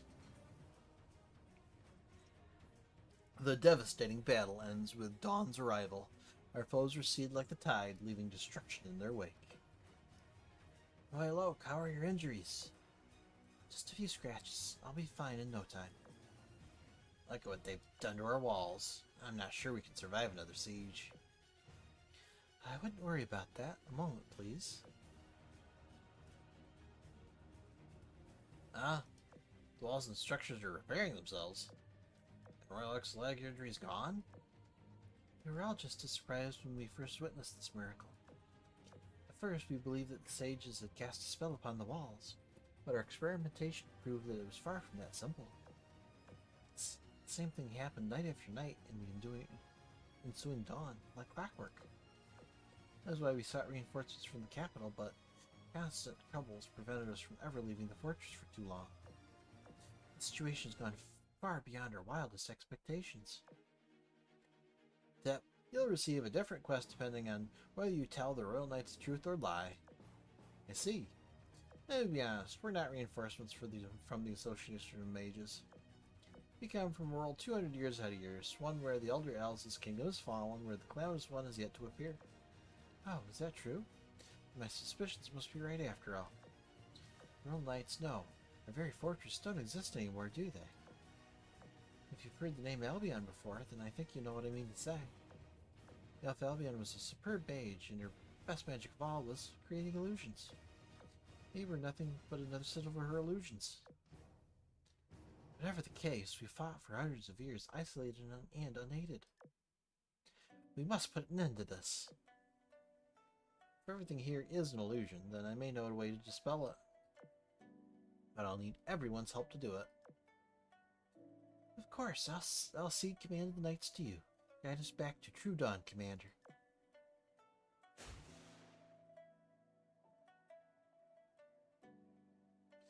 "4-4, battle till dawn." The next day, noon came and went in a blink. And as the curtain of night falls again, the army of monsters once more amasses itself outside the fortress.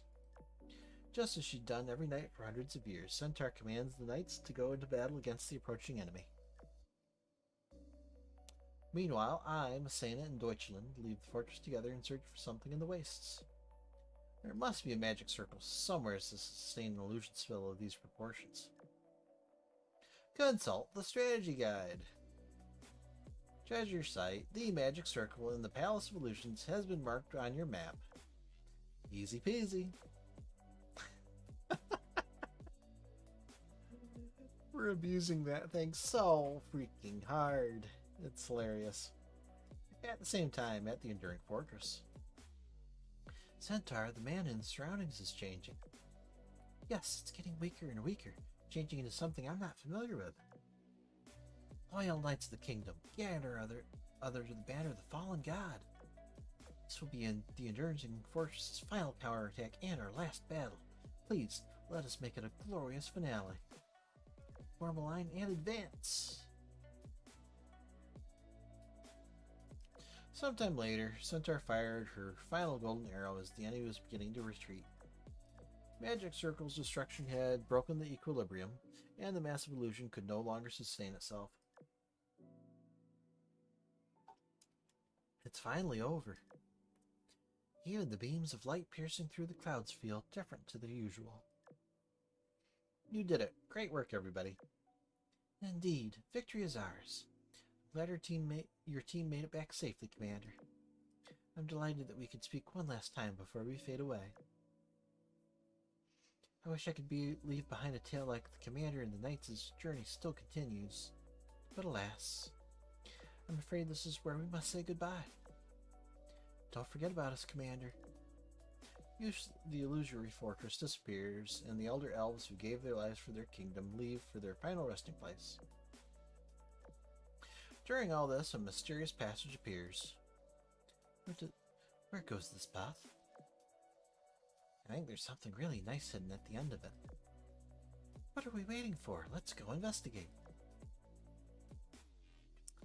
4 or 5, searching the palace. We follow the passage to its endpoint, where an intense sleepiness suddenly comes over us. Oh, so tired. My God is telling me to go to sleep right now. Same, I feel so sleepy all of a sudden. I suppose I can lower myself to take a short nap. Consult the strategy guide. Attention, you should remain awake and keep watch. Alright then, I'll stay up and see what happens. It's been 10 minutes. It's now been 20 minutes. Kazuchi, the commander's starting to doze off. I see. You've just shown us how badly you want to see us. We'll unlock the secret event for you. In a trance, I heard faint whispers coming from the sky. Next thing I know, a desolate land and a temple appear out of nowhere. Congratulations on getting the secret event. We were waiting for you inside the temple.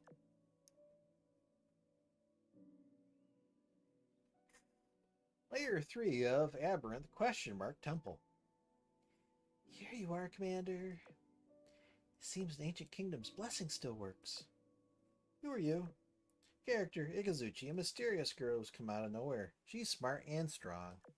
Character, Inazuma, a mysterious girl who's come out of nowhere. She's strong and smart. Attention, they know about this codex's existence. Did you write this into the story yourselves?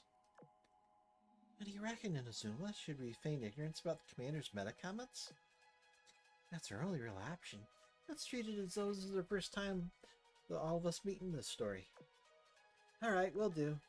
We met somewhere before. That's... To reward you for solving the Enduring Fortress's mystery, we're going to tell you a story. We presume that you've heard about the Calamitous One. The story begins long ago, about 200 years ago in the past. When the Calamitous One appeared, virtually every elf in the ancient kingdom fought with their last breath to protect Benedicius and the strongholds around the region. Those elves who didn't instead fought to prevent the spread of calamity inside Aberrant. They too fell victim to its corrosive power. Still, there are a few rare special cases like Deutschland. She's an eligible elf who went out to survey this land with the first expedition team after her kingdom fell. What about the Lord of Aberrant, Albion? Is she tied to the Calamitous One? In the previous version, she was just someone you had to defeat. We wanted this fantasy adventure to be more fun for you, so we added a little secret quest. The secret quest remains shrouded in mystery! Okay. Active quest. Your current quest objective is still a mystery. Investigate further to find potential leads. You still remember the elf's arrow you retrieved in the first layer? That arrow contains a sacred power that excels in cleansing the dark and purifying corrosion.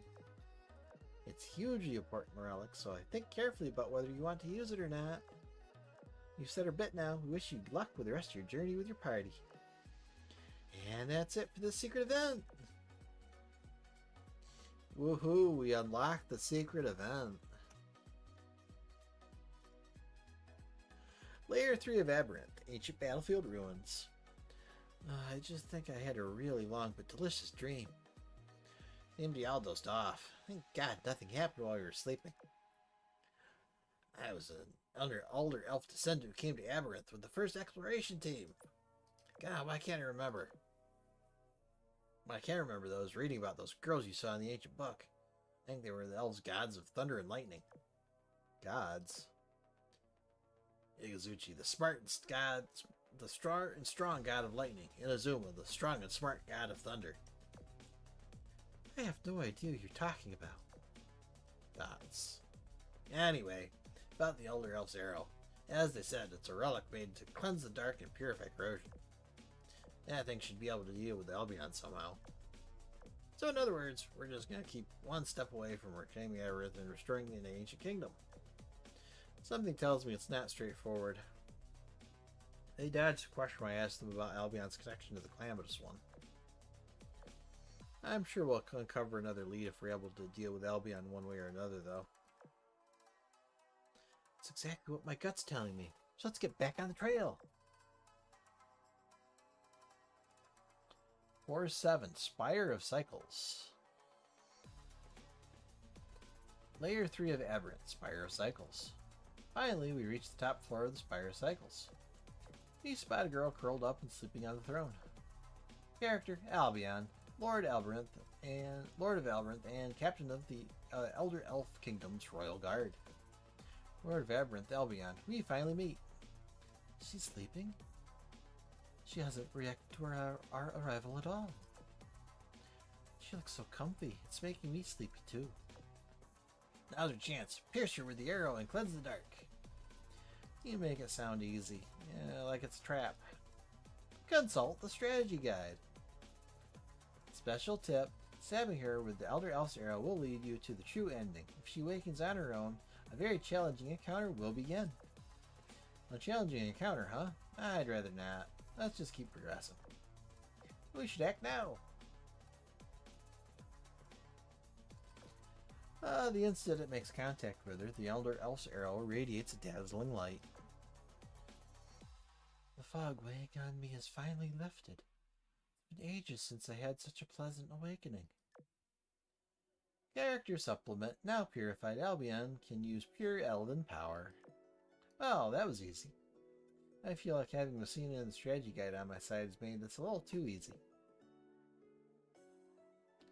Are you all from the Elite Mage Corps? We're the Aberrith exploration team from the Benedictus. Albion, can you tell us anything about the Calamitous One? Benedictus? How strange it is to hear that name again. That was once our capital. In olden times, it was the source of countless tales of bravery, pride, loyalty, and tragedy. As for the Calamitous One, we once believed that the guidance of the three sages would help us reclaim our lost home from her. But now, I think that you, those with the power to awaken me, may just have what it takes to save the world. I'll guide you to the hidden realm where the three sages reside. To the realm of slumber. Bygone Era, 4-8. Layer 3 of Aberrant, Ancient Battlefield Ruins. We've arrived. The Ancient Battlefield Ruins? This is where we came from. This is where the commander met those two gods, too. Will Azuma and Ikazuchi appear this time, too? I'll need a moment. Before calamity engulfed me, I used my illusion magic to conceal the realm of slumber. Are you saying you've met Azuma and Ikazuchi? 200 years ago, this temple was built and dedicated to the elves' most revered twin goddesses. Only those that they've invited are permitted to set foot within. I had no idea their power still resided in this world. This may be wonderful news for us. Before I dispel the illusion, I must tell you all how that apocalyptic war ended. Once upon a time, when forest flourished and life filled the world, 3 elven sages walked the land with us. Everyone, even orphan children, took up arms to fight for our hope. But as we lost our strongholds one by one, the power of the 3 sages waned. In the end, the sages made the ultimate sacrifice. They sealed the Calamitous One in eternal slumber, putting themselves to sleep in the process. Thus, this realm of slumber is where the Calamitous One is sealed. Commander, I sense the sage's protective blessing within you. But they should still be asleep. I just hope the seal holds. Illusion, dispel!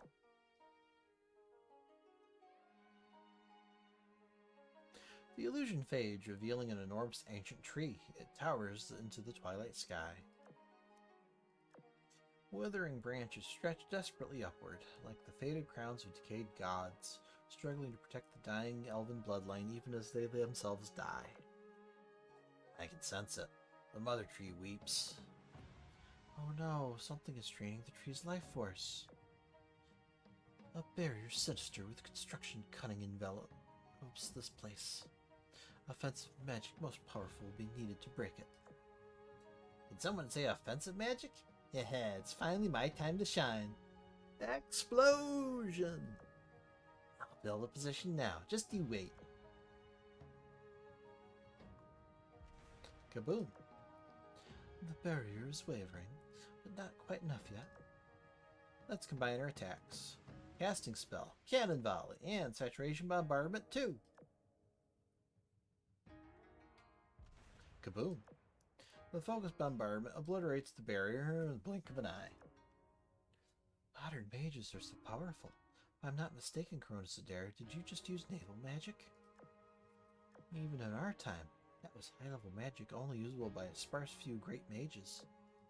I'm almost certain now you have the power to overcome the terror wrought by the Calamitous One.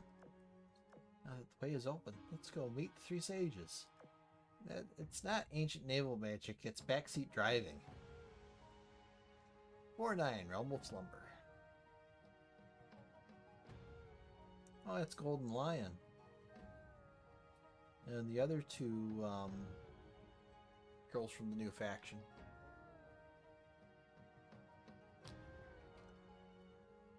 Realm of Slumber, Silent Grove. 3 elven sages sleep quietly under the Tree of Life. Despite the peaceful looks on their faces, they exude a dreamlike majesty. Thank goodness the defensive barrier held. Your sealing spell seems to be working too, as the Calamitous One still sleeps. I'll awaken the sages now. The Calamitous One is sure to wake up alongside them. It should be awakened from its centuries of slumber. Use this opportunity to defeat her. In short, this will be your final battle, Cronus Adair. Sorry, I'm just so nervous, but I know you've been ready for this for a long time. Defeating the Calamitous One will purify our tainted land. Raging blizzards will quiet, decayed forests will regain their former vigor, and buildings buried in the sand will be renewed. Our world was once so beautiful. I'll never forget the sprouting buds and fresh branches from the spring seasons of my youth. If only you could all see that beauty too. Special tip, warning, danger approaches, danger approaches. With a crack, the charm I received from Emden suddenly shatters. Thick black mist undulates out of it like a living being. I've done it. The 3 sages will soon awaken. Everyone, prepare for... Cronus Adair? What is that magic? The sunlight blazes brighter, mingling with the black mist to make a disquieting aura. Golden Lion is dotting. Dzevin Provincian. Oh, that felt like a really long sleep. Are you the same human from before? Hee. Looks like our protective magic worked. No. The black shade dancing around you. It's the Calamitous One.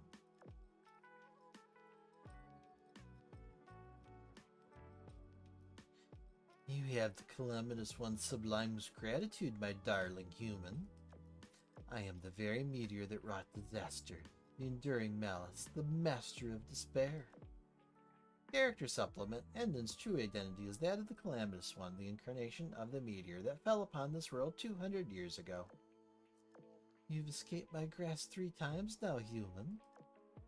The first was when these odious elves protected you.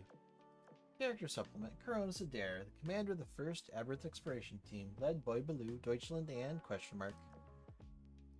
During their exploration of the Realm of Slumber, an unexpected accident awakened the Calamitous One and the 3 sages, leading to Cronus Adair's blessing by the elves. The second was when you brought Clemenceau to me. That vessel finally gave me freedom of movement. Character supplement. Cronus Adair, the commander of the 17th Aberth Exploration Team, led Clemenceau, Lagal Salingier, and Joffrey. And the last was when someone used the trap in the ancient city ruins to divert your route. Character supplement. Cronus Adair, the commander of the 91st Aberrant Exploration Team, led Lahardy, Duguay-Truine, and Duquesne. But this time I will not fail. In fact, my success is all but guaranteed this time.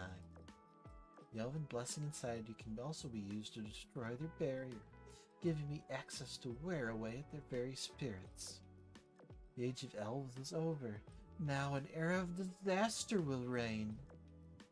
The Codex Magicus in my hand glows as if defying the encroaching darkness.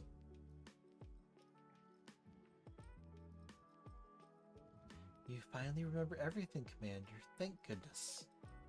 A girl clad in pure white appears before me in the darkness. She smiles. Character Supplement, Codex Magicus, Emden's Reliquary Box. A member of the 1st Aberrant Exploration Team. I've been by your side this whole time. Emden gently grasps my hand and places something soft in it. Accept my essence. Save me, awaken me, and take me home once and for all. That sounds like we were being propositioned. 5-1, the counterattack begins. I'll hold you to that promise, Commander. Goodbye, we will meet again. Dots. More dots. The spires on every floor of Aberrant have been destroyed. If the Calamitous One reveals her true form and joins forces with the Principal Clemenceau, then the Benedicius will fall once again. Let's not fret too much for now. The commander is still sleeping, so we'll have plenty of time to analyze. Huh? Commander, you're awake? How long did I sleep? For like an entire day. Special note, only 30 minutes have passed. Tell me everything that's happened in the past 30 minutes. Dean Emden, the Calamitous One corrupted the elven sages three after you fell unconscious. She fled our pursuit, escaped Aberrant, and destroyed all of the warp towers. In short, we're now trapped here. Even if we could leave Aberrant, we have no hope of reaching Benedicius. Based on her claims, Principal Clemenceau is a pawn of the Calamitous One. Yeah, I feel it too. Benedicius is in grave danger. Boy, Baloo and the other outcast mages should have noticed by now, but they need more time to muster defense. Buying time, that's it. Calamitous One's actions put her fatal weakness on full display. She knows this is going to be one hell of a fight. She destroyed the warp towers because she needs to build a defensive line. In other words, she isn't ready.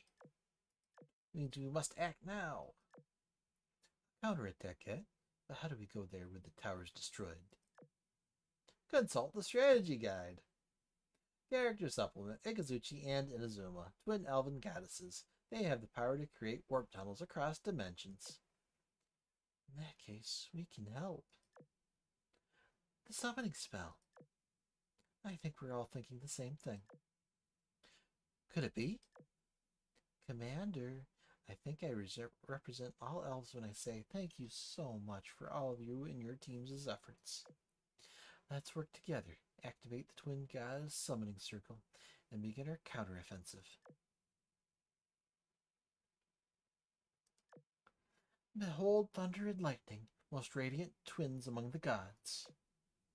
Reveal thy majestic forms and usher in the light of miracles. To you, calamity is but a small, fleeting thing. Where darkness can never reach, light and pure beauty live eternal. I see, look who called for our help. I heard your pleas. You want an elevator built from Aberrant to Benedicius. What a fun idea. Sounds just a little bit illegal, but you can have special approval just this once. This is the final request that we twin goddesses can fulfill for you. It is your war, mortals. Throw yourselves into it all you want. As the rain, thunder, and lightning fade, a rainbow bridge to Benedicius appears. 5-2, the battle for Benedicius.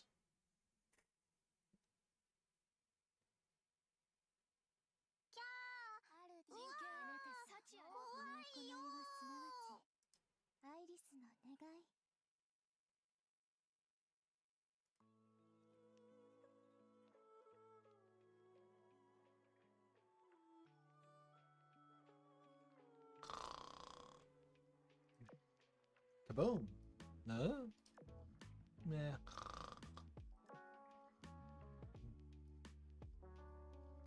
The battle had already begun as the Rainbow Bridge to Benedicious extended. Although she had little time, the Calamitous One had still skillfully established a defensive line. Standing on a viewing platform in Benedicious, Clemenceau and her army of gargoyles await us. I see you've remembered everything, Commander. It's not too late to quit, Clemenceau. Give it up. No, it is too late. Ignorance is bliss, and humanity should have stayed ignorant.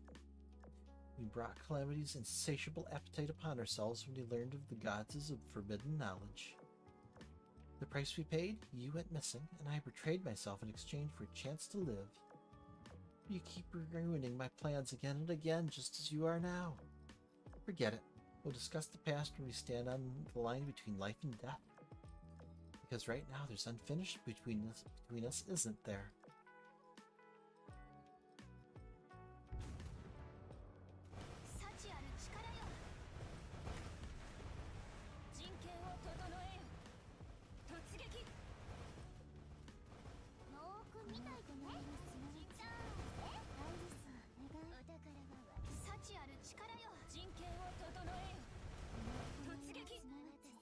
It's Clemenceau, the Grand Mage. She's the final boss.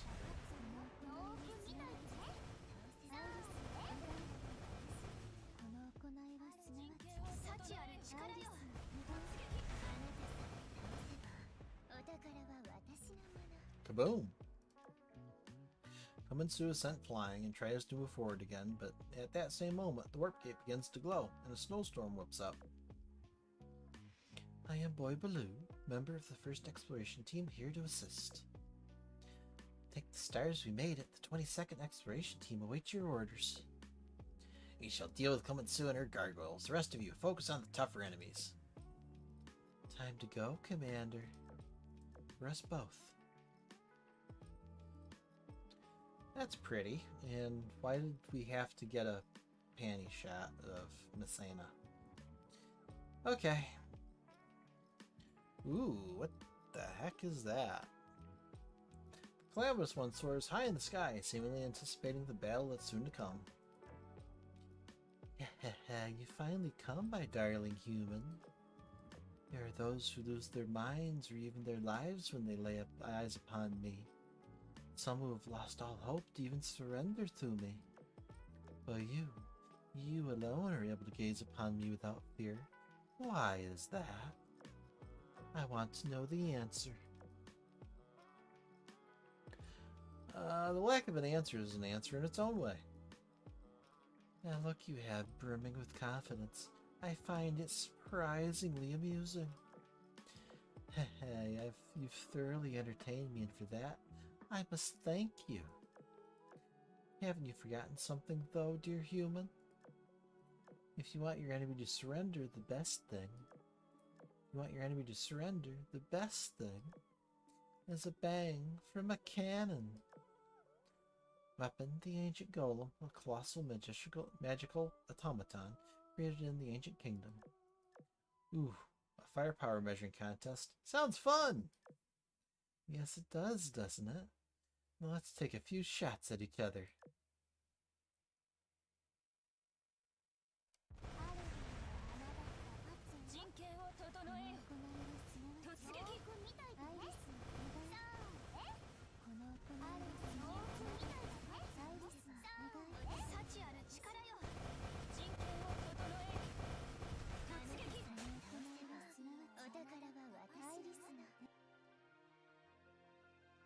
Okay, 5-3, an end and a beginning. Kaboom! Amidst explosions and blinding light, a faint gap in the Calamitous One's seemingly flawless defenses finally reveals itself. Messina, now! This is the moment I've been waiting for. I am on it. Right then, Messina turns into a ray of blue light and thrusts at the Calamitous One. Futile barrage curtain. With those words, the ancient golem further intensifies its onslaught, A web of cannon fire envelops the surroundings as thick mist becomes blazing hot. Sanov's evasive maneuvers, however, are impeccably on point, and she takes not a single hit. Not even a scorching spark is able to come near. Once her target is finally within range, she twirls her body and adjusts her position with an adept spin. Then, at the very next moment, several azure shadows take form around her and lunge towards the Calamitous One with great force. I did it! I hit her! You, what? My wounds aren't healing? Most impressive. But you shall pay dearly for angering me. Slowly, the Calamitous One raises her arm. A tear forms in the sky, in which the boundless malice and a fiery meteor emerge. The blazing meteor of evil. The Calamitous One has revealed her true self. How long are you going to play games with those little insects, Clemenceau? Finish them already, before you're consumed by the shadow of death that cursed you. Yes, of course. O Holy Grail, partake of my blood. Banish the sinful soul of the forsaken land, and seek the essence of constraint. A pitch-black magic circle appears at Clemenceau's feet, which then instantly moves directly below the meteor's projection.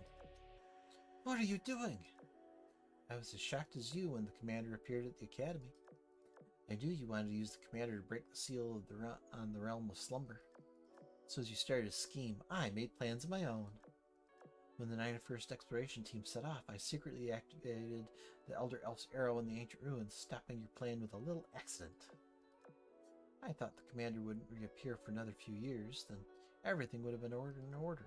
But by some twist of fate, the commander reappeared just a single year later. And then, because you personally were taking action, there was nothing I could do. But the commander is a sharp one. You may have accomplished your goal, but we have you cornered now. Incapable though I may be by myself, all that's left is for me to light the spark. You will die. That's what my fate should have been anyway during my journey with the 17th Exploration Team.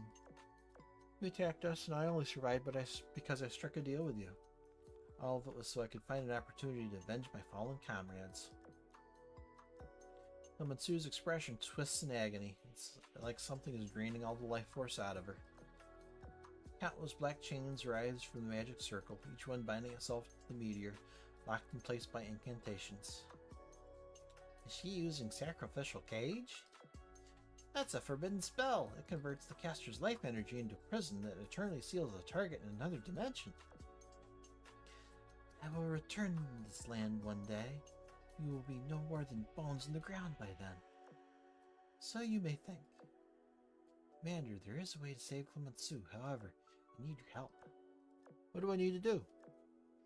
You must use all your force of will to evoke me. The cost, though, is that you will be unable to use magic for quite some time. That's no cost at all. This is the final showdown. Focus wholeheartedly on evoking magic Codex Magicus. For the first time, Codex Magicus shows its true self. A soft light illuminates the meteor as pure white flowers bloom from it one after another. White flowers? That's my keepsake, Commander. Impossible. You should have vanished long ago. I am Emden, member of the First Exploration Team, and I shall aid you. I will keep the Calamitous One under control. The rest of you, please hurry. Silence. Begone with you. Shut up! I am the Calamitous One. I am in control of this body. No, this is Emden's body. Emden is in control of it. Please, everyone, put an end to this calamity while I'm still suppressing her. All units, focus fire. Annihilate the Calamitous One.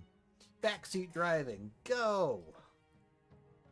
In the final moment before my consciousness goes out from exhaustion, I issue the attack order. Mustering my last ounce of strength, I throw the evil cleansing arrow forward. The blessed Elder Elf's arrow pierces right through the Calamitous One's chest. Her death is not a cold, lonesome one. A clean light bursts out from the wound in her chest, like moonlight. It's her annihilation, but also her salvation. Our dearest thanks to you, Commander. We hope you enjoyed the performance. Sudden end of the story.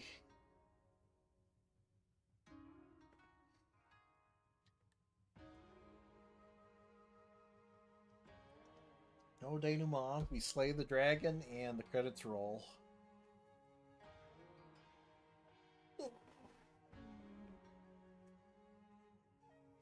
Oh.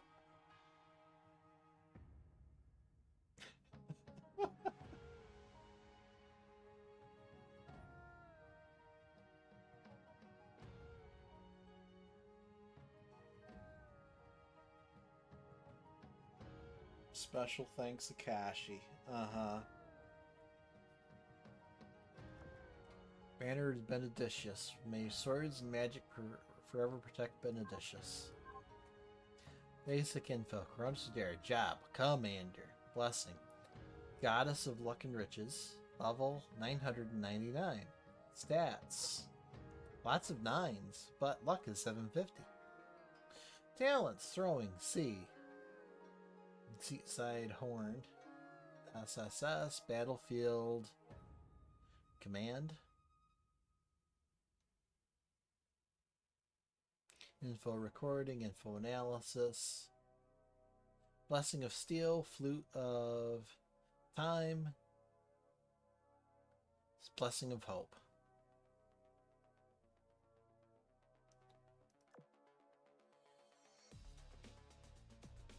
Job Dancer, level 154. No! CQC. Goddess of Fire and Purity, Paladin. Interesting. Villager, level 864. Passerby. Okay. Oh, so we can...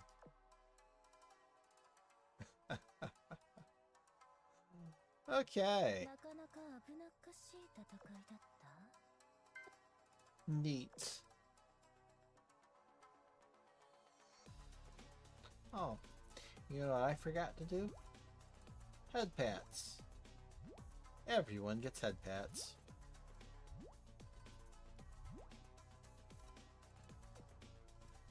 Okay.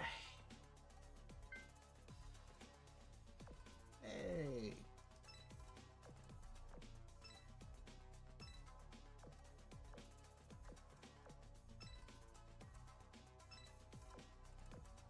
Yes, I've got a bit of a backlog of skills to train. There's been a lot of new ships lately with PR8 coming out. Alright, I suppose for the finale of the stream, let's go through the new girls' voice lines.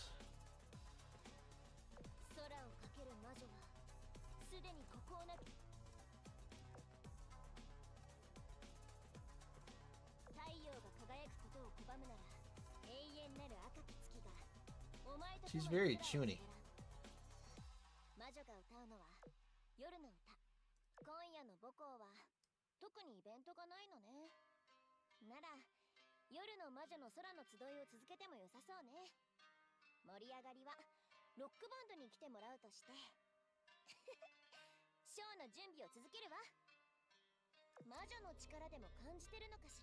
She's brimming with witchly power.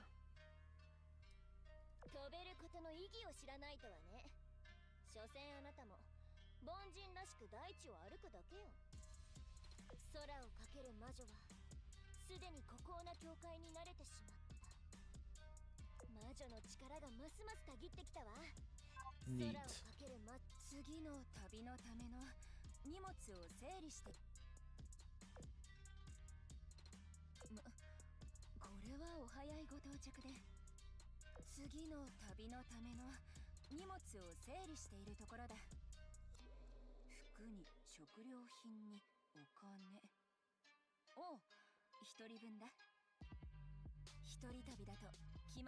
She likes being a loner.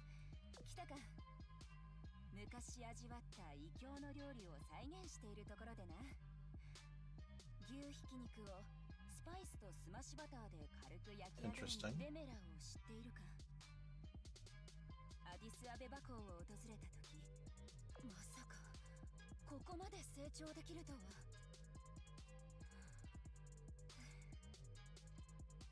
戦にあふれる今こそこれらの写真を送ろう。かつて地中海を巡った折に撮った都市の風景だ。 Okay. 美しから Don't cut me in half. 指揮官、我が傍らに広がる景色はあなたの思い出になるのだろうか。 Okay, she liked that. これも気持ちを伝える方法の一つ。新たな任務か、手伝おう。任務が無事完了した。新しいメールが届いているようだ。 Why would you have question marks? Oh, yeah, duh. The affection lines. 任務が新しいメールが届いているようだ。おかえり、指揮官。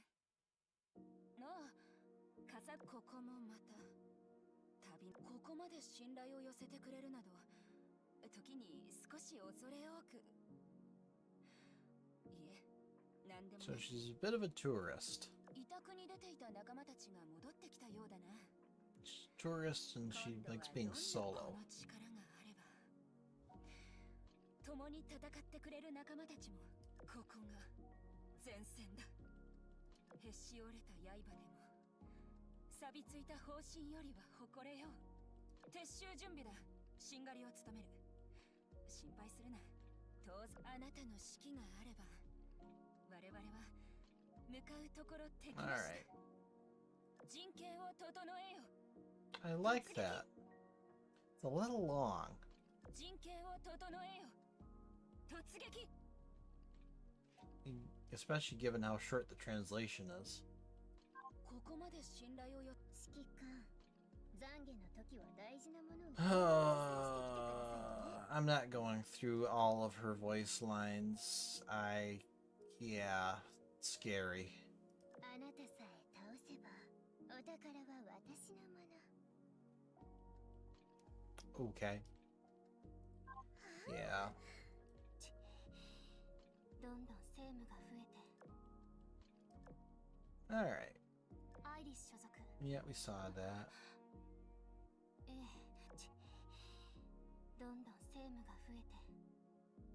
執務室の環境は基準に達しているわ。Oh, she's singing to us. That's さ nice. りとした音楽を流せばリラックスできるから、指揮官も試してみて。 Oh no. You're gonna make me look at it, aren't you? また居残りをするの。わかった。そばにいて急に寝たりしないよう。 Boy, Baloo has quite the ASMR voice, though. 急にどうしたの？体調に関する相談？それとも私に任せたい仕事 Okay, が？ what's gonna happen? 何をするの？そんな不埒な。政務の時間にそういうのは不埒なんだから。 She doesn't get mad, she gets flustered. 寝てないけど新しい任務が来たわ。時間内に政務を完遂できてよかったわ。これで安眠のひとときが過ごせる。 You don't need to look at it on YouTube. Okay. Yeah, sounds like it's not fit for broadcast. メールが届いたわ。今取ってきて。ますます私に頼るようになってない？ほんとお疲れ様。 Most things about DT aren't fit for broadcast. And I'm not happy with that. I think it's pushed it a little much. もう政務の時に限るとする。異論ないわね。 Oof, she didn't like us. 指揮官の爽健さを保つ。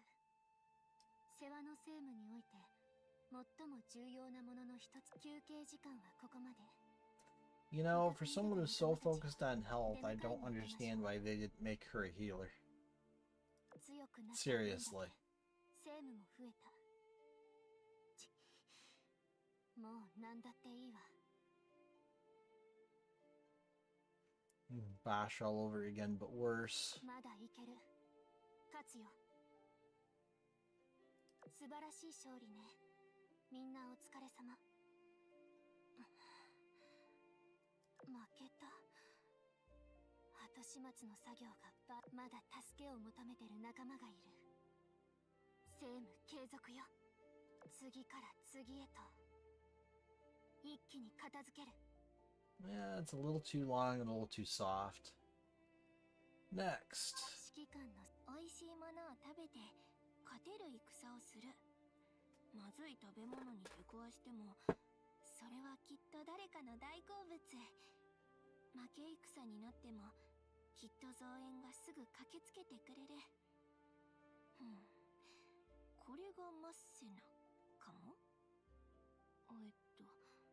当てはまると指揮官が思っても Her voice lines are longer than her skirt.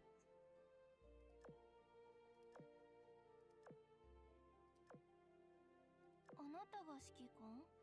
指揮官、ちょうど退屈してたところだけど、今日も政務をするつもり？美味しいものを食べて Yeah, we've seen 今 that. 日海辺で遊んでた時に小銭はいっぱい拾ったから。 Okay, this is about her being lucky.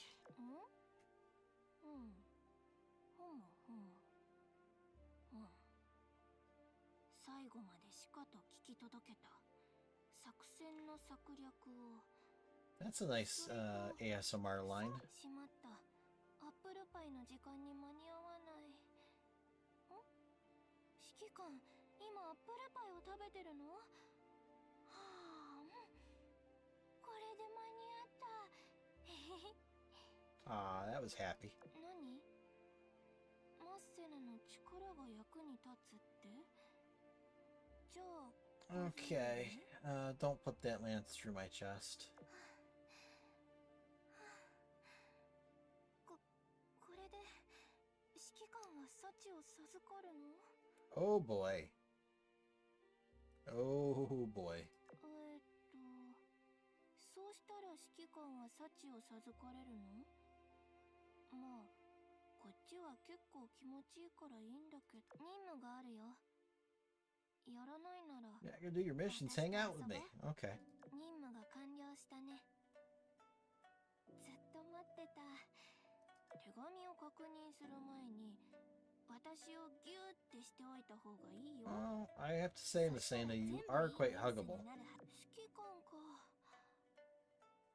なんだかいい匂いがするね。 Miss Anna would be an instant oath for me if she was dressed more like Jeanne d'Arc. よろしい。今日の指揮官はきっと何事も順調。私と一緒にいればね。指揮官から美味しい食べ物の香りがしなくなった。 We don't smell like yummy food anymore. 指揮官、委託組の仲間たちが戻ってきた。物資の収穫はとても魅力的で。多分中に美味しい食べ物が入ってると思う。 Isn't there the whole theory about the armor being stronger the less material is used? そのまま私の直感に従い続けて。楽に戦闘を始めよう。普通に勝つでしょ。終わったんだ。なんかしたっけ？負けた？力が入らない。幸ある力よ。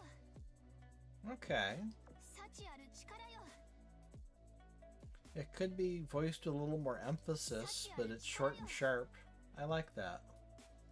指揮官を悩ませ And Golden Lion. 春風も凛とした冬の寒流も。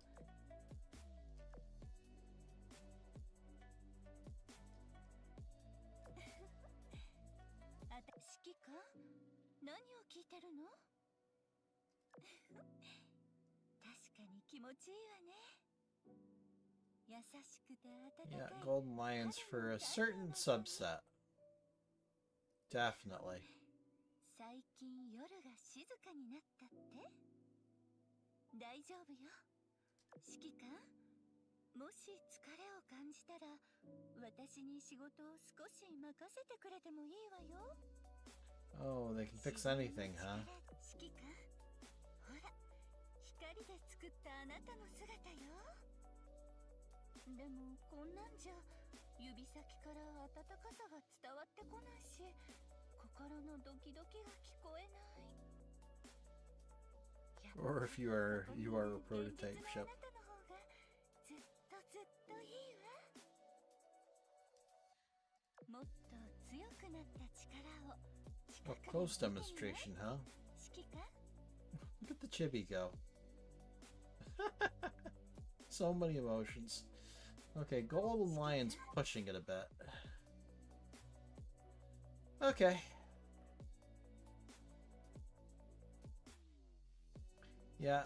指揮官を悩ませることを I think I might give Maseno a ring. おやつをくれるか一緒に遊んでくれればね。 She's really beautiful. She could use more clothes, but what can you do? Alright, well, this event was not plot relevant in any way or form whatsoever. However, I had fun.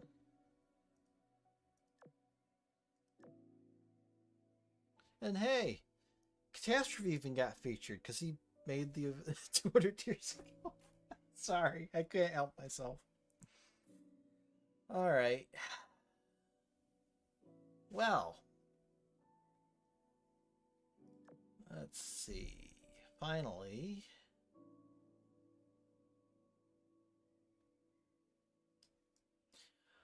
One thing I noticed about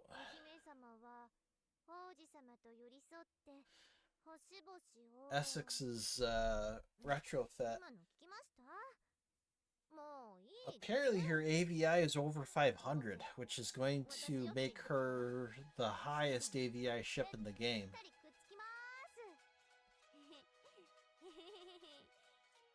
Yeah, you're cute. So that's going to be interesting.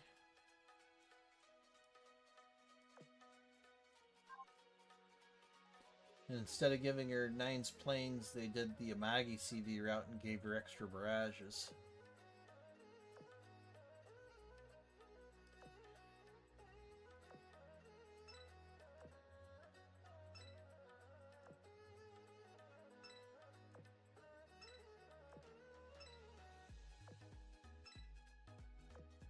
Wish I didn't use up quite so many coins.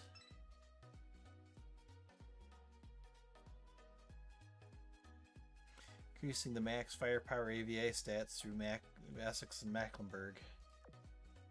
Sure are.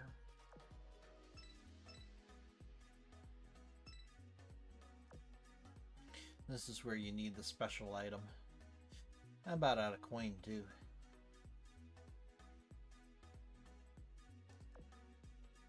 Oh yeah, look at that AVI stat. Damn.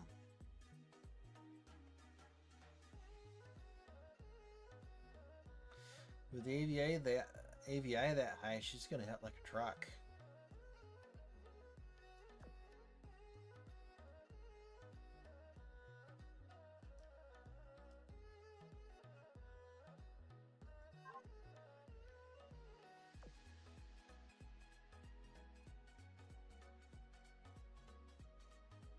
Still say she lacks a little bit of focus.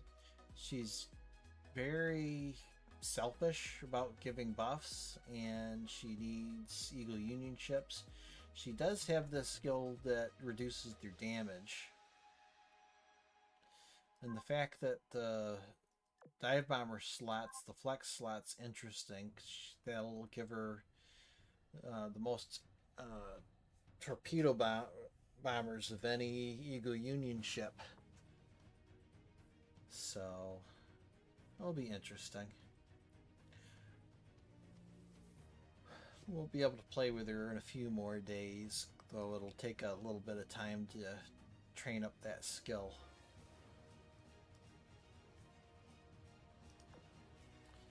Okay. Well, on that note,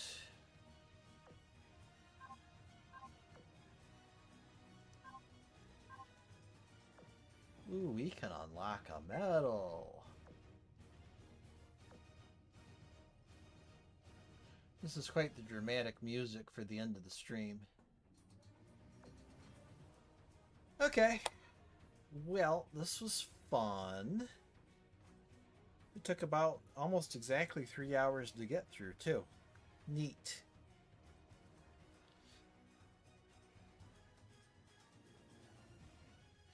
Yeah, she's a free agent, but she's got potential. She kind of needs to be in an Eagle Union team, though, given how her skills lay out.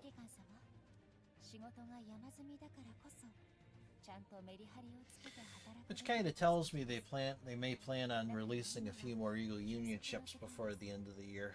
We'll have to see. In any case, thank you for coming and watching. Anyone either who watched it through the stream or is watching a VOD in the future. Catastrophe, thank you for joining me. I hope you had fun with this event. Despite it being very unimportant to the course of the plot, it was a lot of fun. They didn't take the plot seriously, and the constant fourth wall breaking with the strategy guide was a lot of fun.